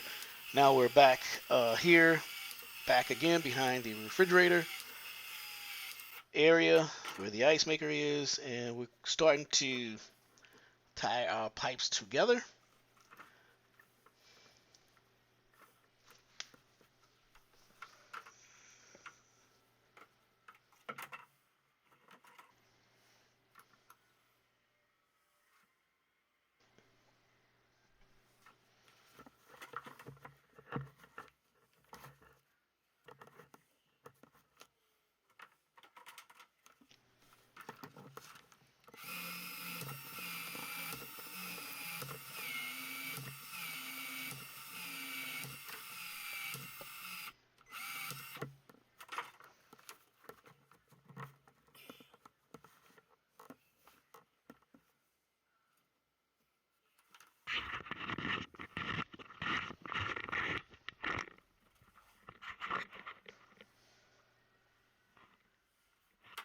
Okay, we're catching our ice maker, our outside faucet. You can clearly see the outside. We're going to fill that hole with some great stuff, expandable foam, and we're also going to spray the expandable foam in right there between the stud and the pipe to make it nice and sturdy and secure.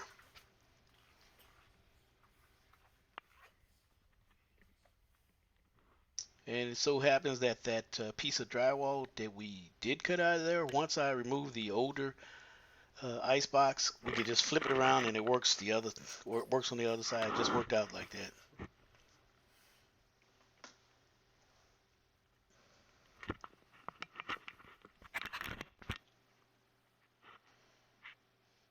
This is the older outside faucet where it was right behind the kitchen sink. And this is the new one. And once we're done with this, we're going to remove the old one and get it out of there.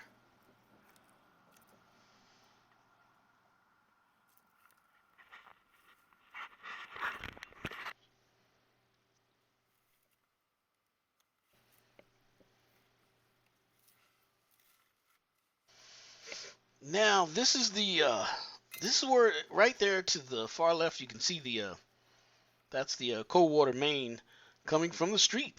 This is how they do it here. Cold water main, which is PVC, coming from the street and up. And what I'm going to do is going to reroute it back to this side, because right where that pipe is right directly behind that bed, and that bed has got a headboard, and I didn't want to remove all that stuff. So I'm just going to relocate it and work my way around that. And again, we're breaking a hole through the brick wall so that we can run our 3/4 inch main line into the house.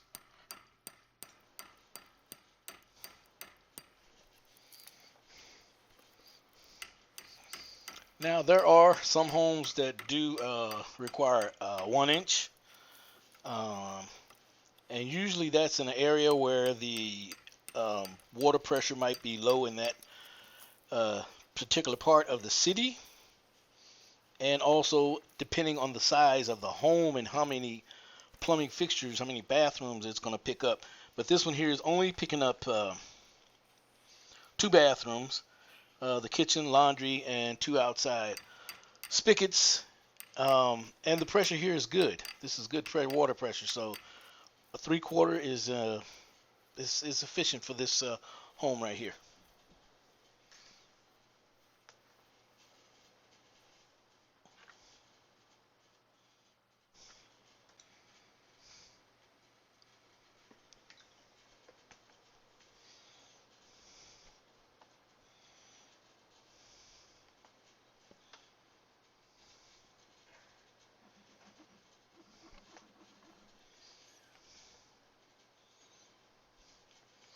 And right here you may see a little pause. That's because I ran around to the other side to see how I was looking on the other side as I was coming through the wall.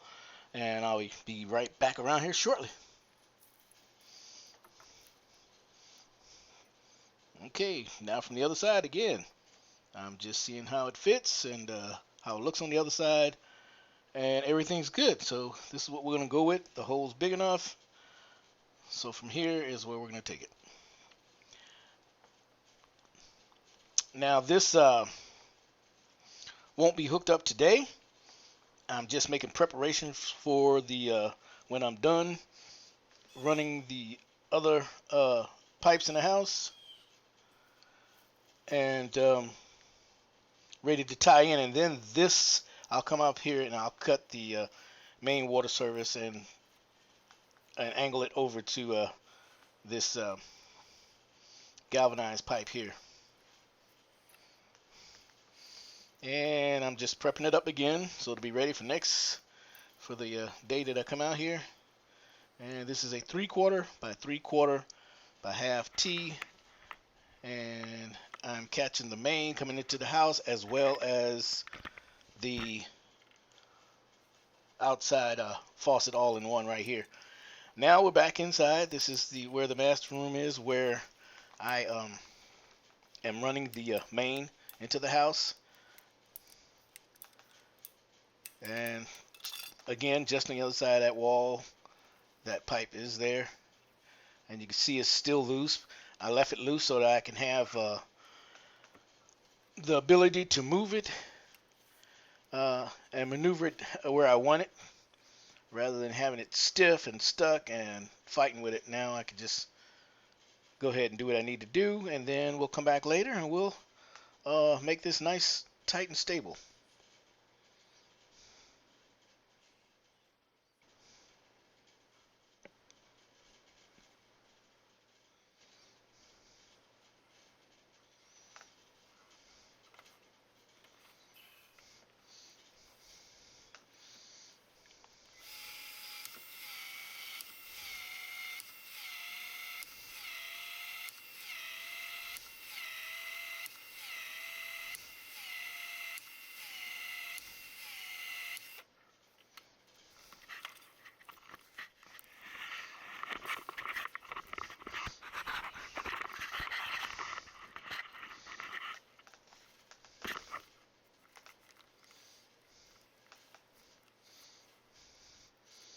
Now with that flexibility, it made it a little easier for me to install this pipe. You can see I had a little bit of a time just with that, so we can only imagine if it was secure and in place and didn't have any flexibility. Okay, now we're going to back up a little bit so that I can show you the view up by the ceiling. And here we are back outside.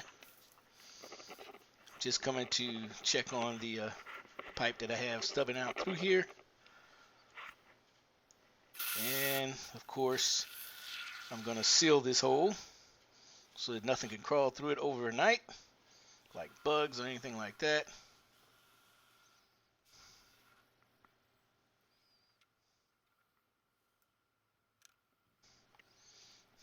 And also make it nice, tight, and secure, because once that expandable foam expands and gets hard, it's not going anywhere.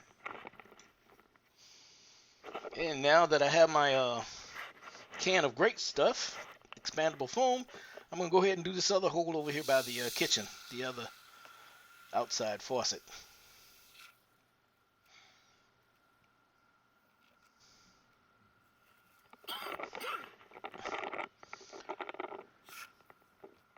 And trust me, with this expandable foam, this is not going anywhere. It's in there tight. But in the future, if it ever needs to be removed, it's not going to be an issue. And here we are on the back side of the refrigerator from the outside faucet inside. And we're going to seal from in here also.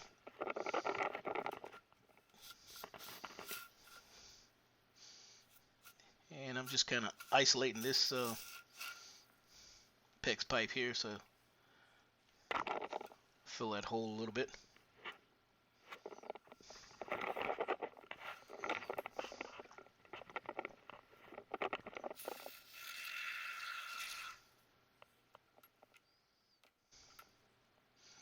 One thing about this great stuff, this expandable foam, you do not want to get it on your hand. If you do, you're going to wear it for a week. I'll tell you that right now. It doesn't come off that easy. And this is the other one, the main valve coming in, main water line coming into the house. And again, I'm just sealing it from the inside. And what I'm doing here is I'm making up some pieces that I can use to brace my valves up under the sink and at the laundry.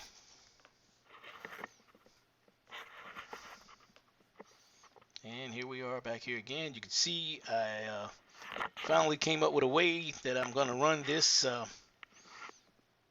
these water lines to the hot water heater. And like I said, let's hope they replace that water heater. But at least the pipes will be here.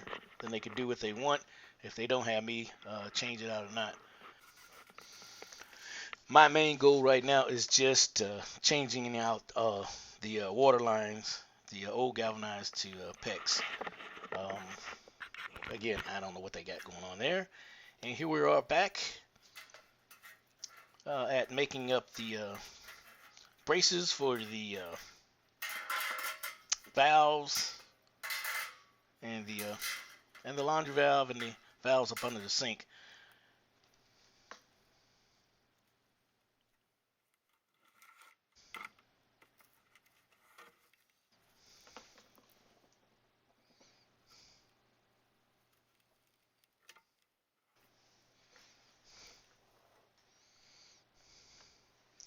This will give you an idea of how I came up with the idea to make this up and fit this up under the sinks without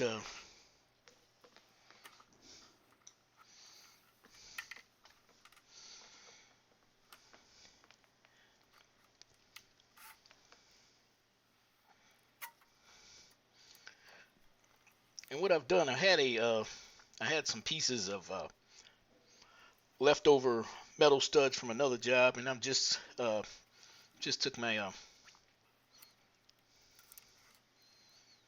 tin snips and cut pieces out and just making up some little braces that I can use to squeeze between the 2x4s in the wall and make a brace to brace the valves too. And while working with something like this, you notice that I'm wearing some heavy leather gloves because working with metal studs or any kind of tin is very sharp and very dangerous. So you want to make sure you cover your fingers up pretty good and work slow and careful with the tin.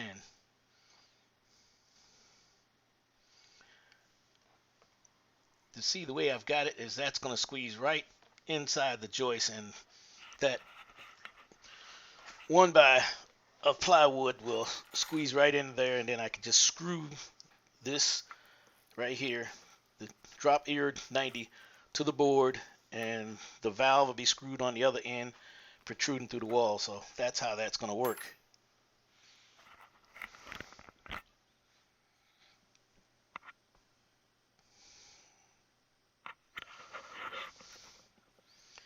And what I'm doing here is showing you, we just left, I moved from the meter, the water meter, which is right out by the curb, and it's pretty much in line with the water service at the house. And of course it's going through these roots and trees, and eventually in some years the tree roots here is going to give that water service a problem. It happens all the time, but no one ever prepares for it. This is the meter box. This is what it looks like.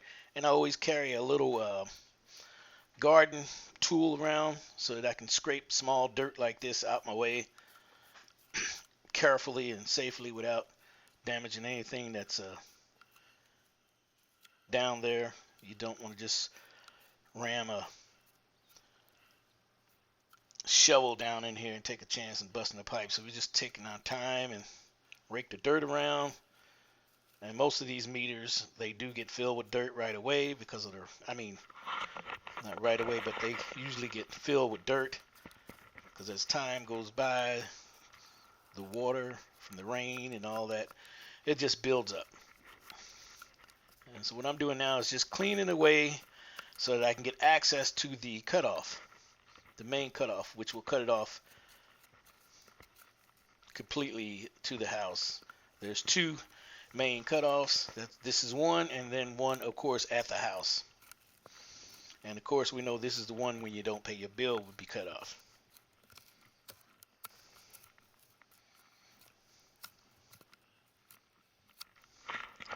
And actually, there is a third one that's actually out in the street. And that particular cutoff, you don't have access to that, and the only way you can get access to that is with a backhoe. You have to dig the street up.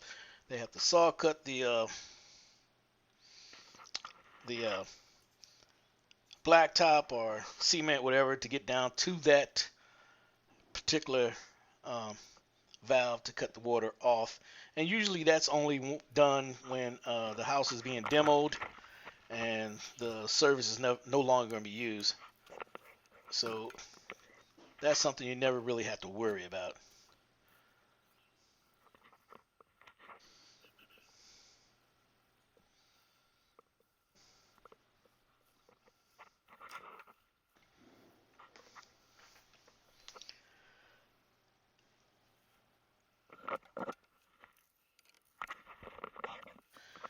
Okay, now I have the water cut off to the water main going to the house right here.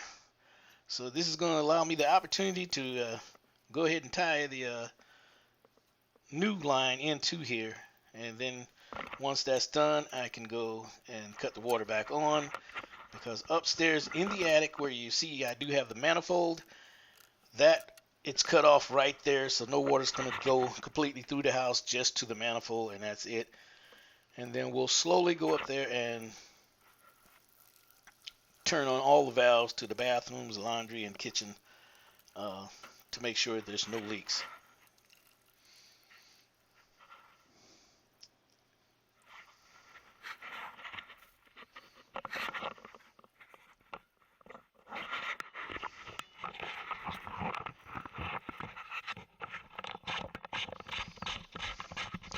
And I apologize about the camera action and the noisiness, but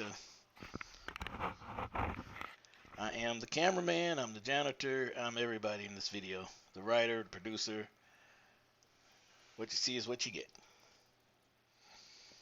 Okay, so what I'm doing here is I've got the old one disconnected and I'm letting the water from the house drain out before I start disconnecting the older pipes inside so that we don't have water everywhere. So I'm letting as much come out here in the sinks and on the other side as I possibly can to try to completely dry out the old lines that are in there before I make connections inside.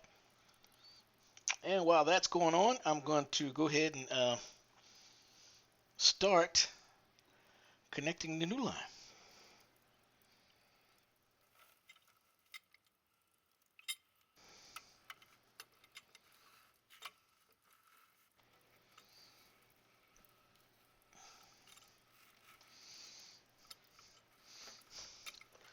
So what I'm doing here is I did leave this loose the other day.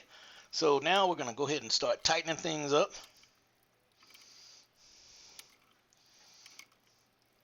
And you see them using 2 wrenches, one to back me up so that I don't, so it don't spin on the inside.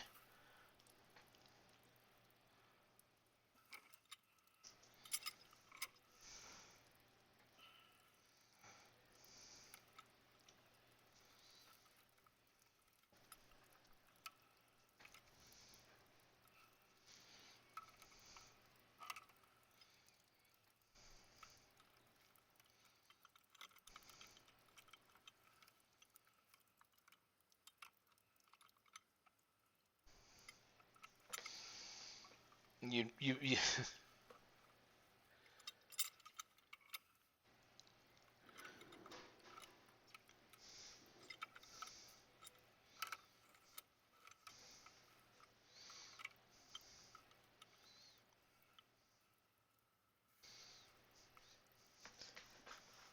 you really never want the 2 pipe wrenches facing the same direction.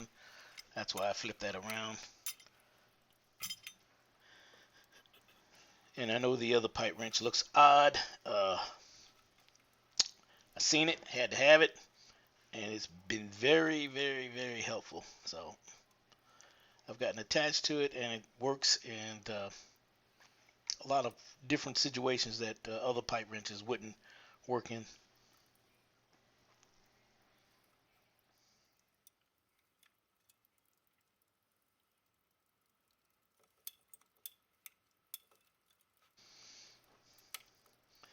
And these are my PVC cutters that will cut up to 1-inch pipe. And again, this is 3/4 inch going into the home. PVC, schedule 40.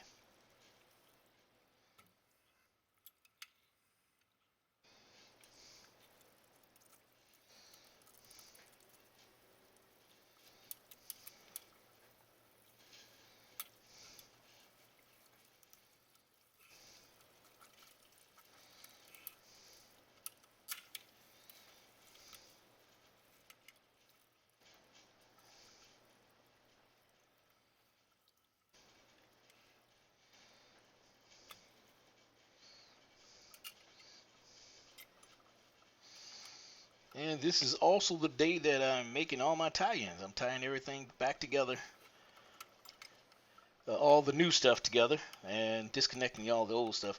But first we're going to connect all the new stuff, make sure the water's on and running and there's no leaks, and then we can work on removing the older galvanized pipes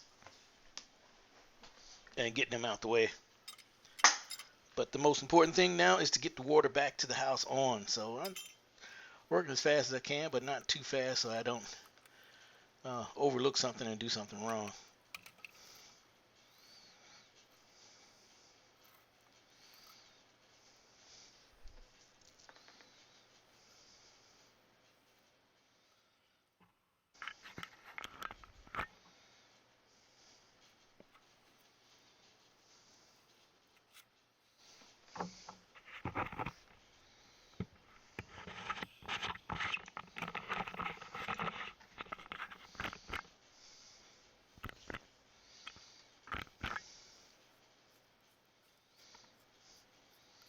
Now we're back on the other side.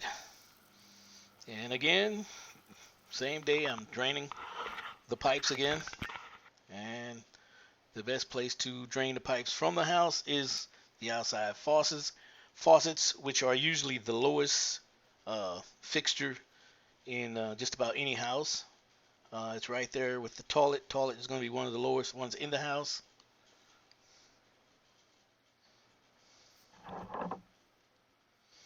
And again, we're back over here at the main water service.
And what I did there is just cut a random piece, just a random piece, so that I can line that pipe going horizontal up with the one that's vertical.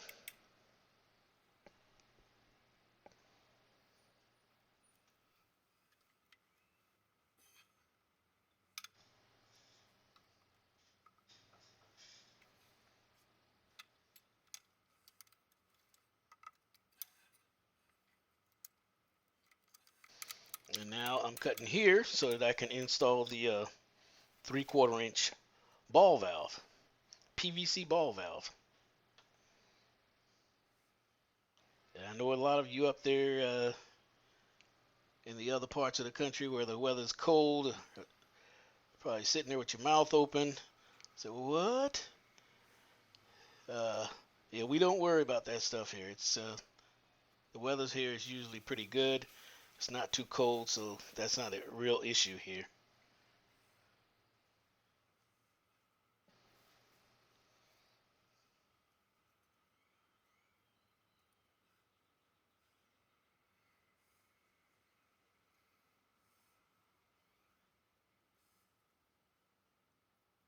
And the reason I do say that because I know what you guys are thinking. I lived up that way, and I understand the difference between the plumbing codes in the southern part of the country and the plumbing codes in the northern part or east coast where it gets cold.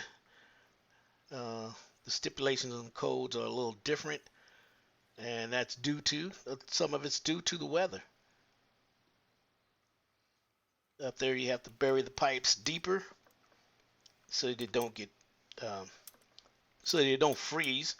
And actually, up there, I know it freezes up there so bad that the ground really gets hard, and you can't even break it with a shovel. And here, again, that's not an issue. So just clearing that up. So I know you guys up there have questions up in the East Coast and the North and the cold weather countries.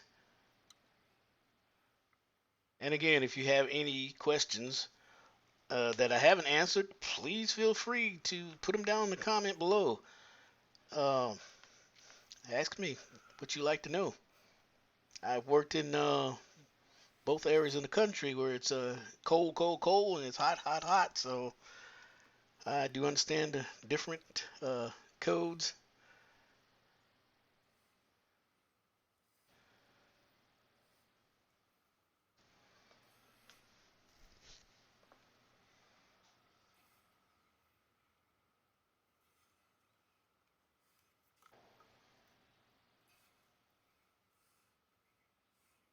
And usually when you glue these together, when you glue any PVC pipe together, any type of pipe, ABS, whatever that requires glue, once you push it into the fitting, you do want to make a turn. And the reason to make that turn is to remove any voids that might be in there. The only time that you see that I wasn't able to, didn't twist is when I wasn't able to, like when I pushed it into the valve itself. It was already twisted from one end. But in most cases, every case, if you can, you want to put that little twist in there just to get those voids out, if there is a void in there. Now we've got that tied together. We'll give it a chance to dry, and which won't take too long. This is some really good glue. As a matter of fact, this is this type of glue that you can use with light water on the pipe. And what you see now is I'm putting a vacuum breaker on the outside spigot, and these are code. And the reason you have the vacuum breakers is so that if there's a minus pressure out in the street, I mean in your home, and the street is sucking the water, if there's a fire down the street and the fire department is using the hose, sometimes that'll create a minus pressure and it'll draw water actually from your house. And if that's the case, then that would allow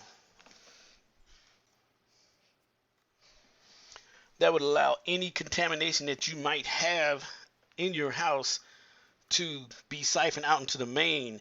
For example, if you have your water hose hooked up and it's laying in some, and you've sprayed your lawn with pesticide, and that pressure sucks that water back up from your house, and that pesticide goes up in the water hose, it's going to get out into the main water service and contaminate the entire block and the system.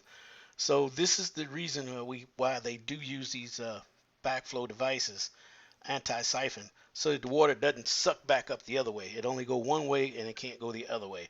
And this is code now. And you probably noticed the little screw I put on there at the end. The inspectors do like us to break those off so that homeowners don't come out and screw those off of there. Now you can see that I had one valve on. And this is what our pipes look like in our manifold. All the pipes are hooked up. And this is what I decided to do with this toilet. Rather than tearing all the towel and all that out, is I decided to put it on the opposite side. And by doing that, I had to use an extra long toilet supply line. Actually, I put two lines together so that I can reach over there. But that was a better option than tearing up the towel and really destroying that bathroom.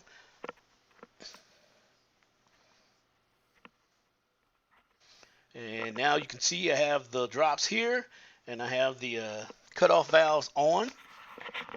the hot and the cold PEX pipe coming through, and they're attached. And the water, let's see, I don't know if the water's onto this yet. Now we're going to pull this drawer out, and you will be able to see the tub and shower valve. It's connected. Okay, hot on the left, cold on the right. It's reversed. You're looking at it right now. And this is the toilet that goes to the master bath. Remember that towel I didn't want to tear up? So what I did, okay, now we're up under the master sink, and this is all tied in. And we'll come back and put the panel back on there. It's tied into the shower here. And again, this is the option that I had to run a new cutoff valve. And again, we're looking at the main cutoff in the master bedroom, up through the ceiling to the attic. Back in the laundry, we have the hot and cold connected.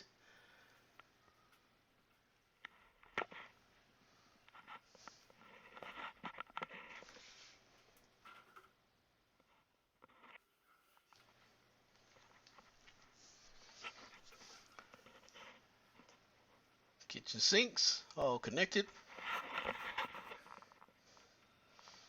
And all the cutoff valves are quarter turn. And here's the outside spigot. And I came to turn this one on.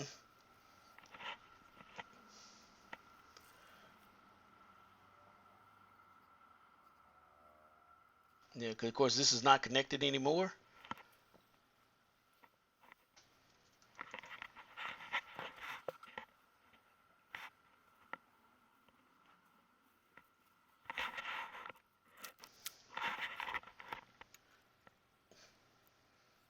And again, here we go with the anti-siphon device. If you don't have one on your home, it's a good idea to get one if you want to protect your neighborhood. If your neighbors don't have one, you might want to mention it to them. It doesn't cost that much. It just screws right on.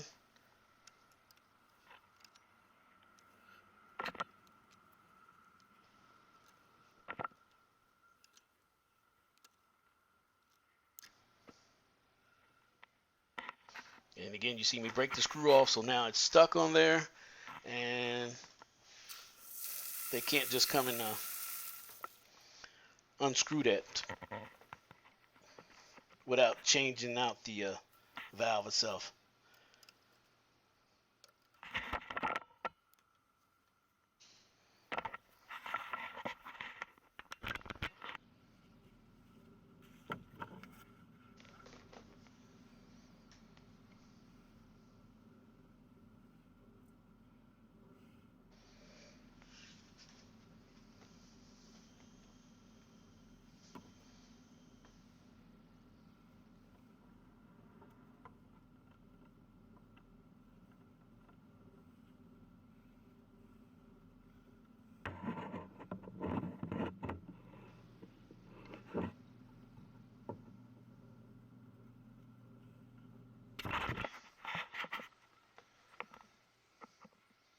Okay, now you see I have all the valves on.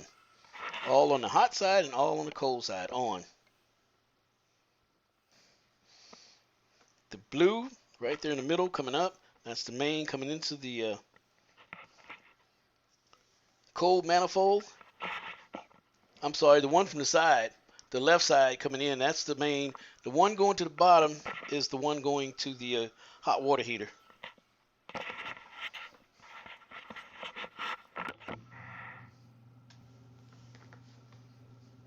And then back from the hot water heater, it goes to the hot water heater, and then the red comes from the hot water heater and comes back to here to feed the hot manifold.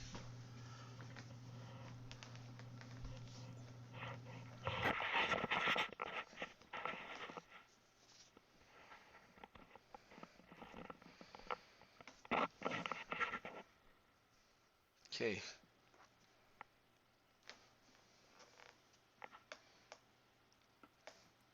Each riser there, each branch that you see there, uh, represents a bathroom or a section of the another section of the house where you can cut the water off separate. And I'm just taking some insulation tape right here so that I can kind of isolate the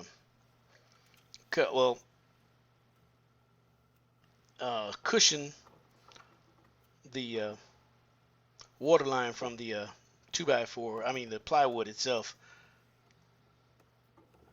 so that it doesn't rub up against it and wear on the pipe itself.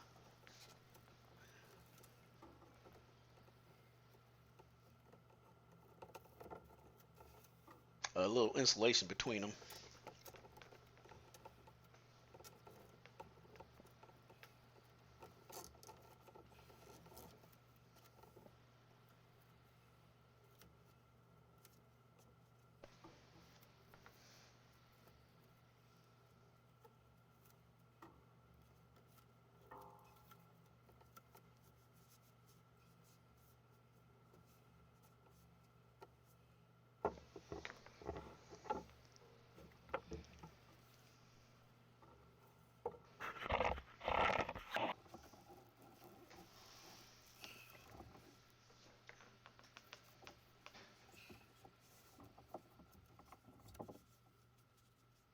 And on this side, I'm just putting some more of that insulation tape over here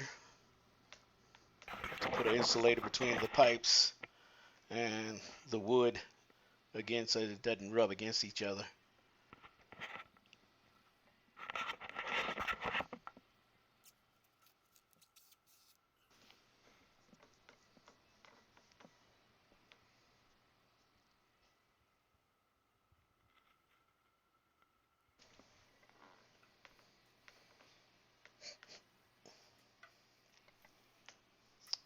And now, one of the things I'm doing here is I'm just getting this ready to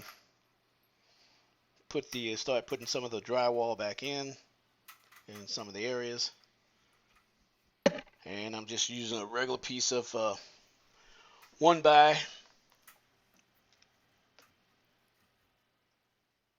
just enough to catch the drywall at each end so that it'll hold in place. And once I do that, the only thing left for me to do is to tape the seams, and I'll leave the painting up to the painters or whoever they want to have to do that.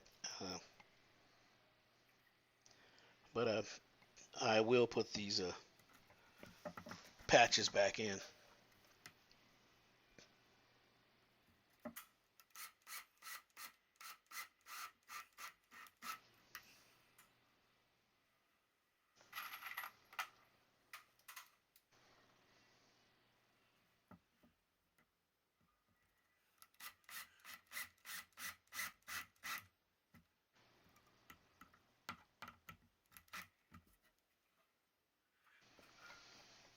And when I screw the drywall screws in, I usually try to screw them in far enough to go below the go beyond the surface, because you don't want it bulging out, so you just go a little bit past the drywall and inside the drywall itself. That way when you go to tape and float, which is what they call it, tape and float, meaning you put the mud on there, you put the tape, and you float the tape out. Then you put a couple of extra coats of plaster mix once one coat dries. So it's usually like three coats, and each coat is sanded down before painting.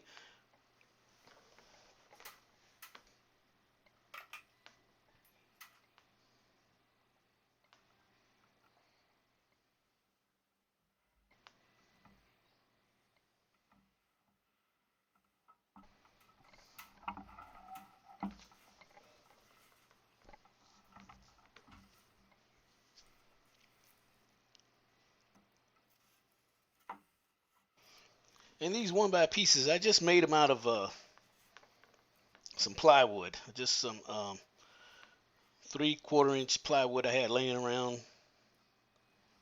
The other ones, the other braces that you see me make up earlier, I end up not using them. Didn't have to. Came up with another way.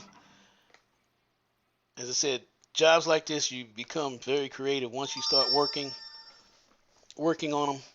You start seeing other ways of doing things, and if it's a better route, you go that route. That's all.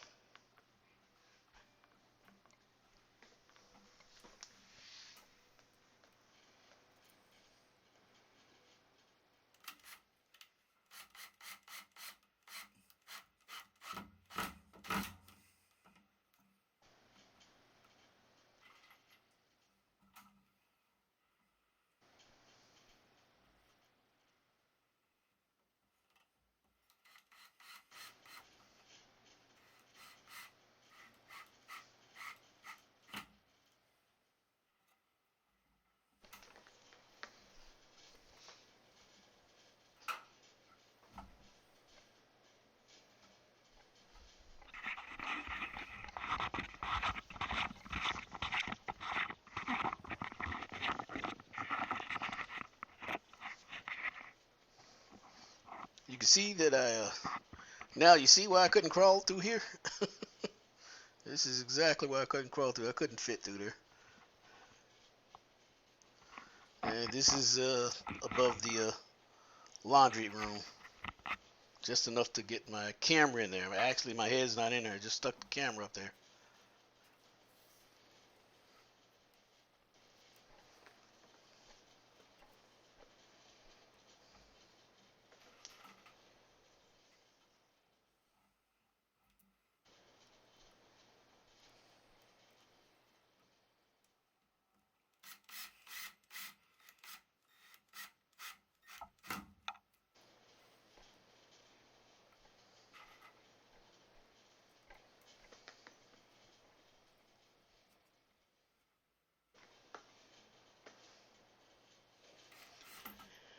And if you're wondering why that old galvanized pipe is still in there, it's more trouble than it's worth trying to take that out. You actually can do more damage just trying to cut that stuff out of there. So it's not hurting anything, so I'm just going to leave it right where it is. I'm only going to remove it where I have access and I feel it's not going to tear anything up.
And you see I was able to use that piece over the piece that I took out the first time. I just flipped it to the other side where the pipes could come out on the other side instead of where the old ice maker box was.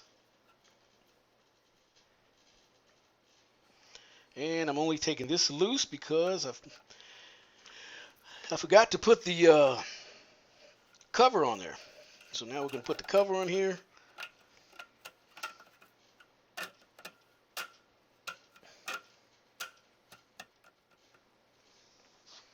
And we can put the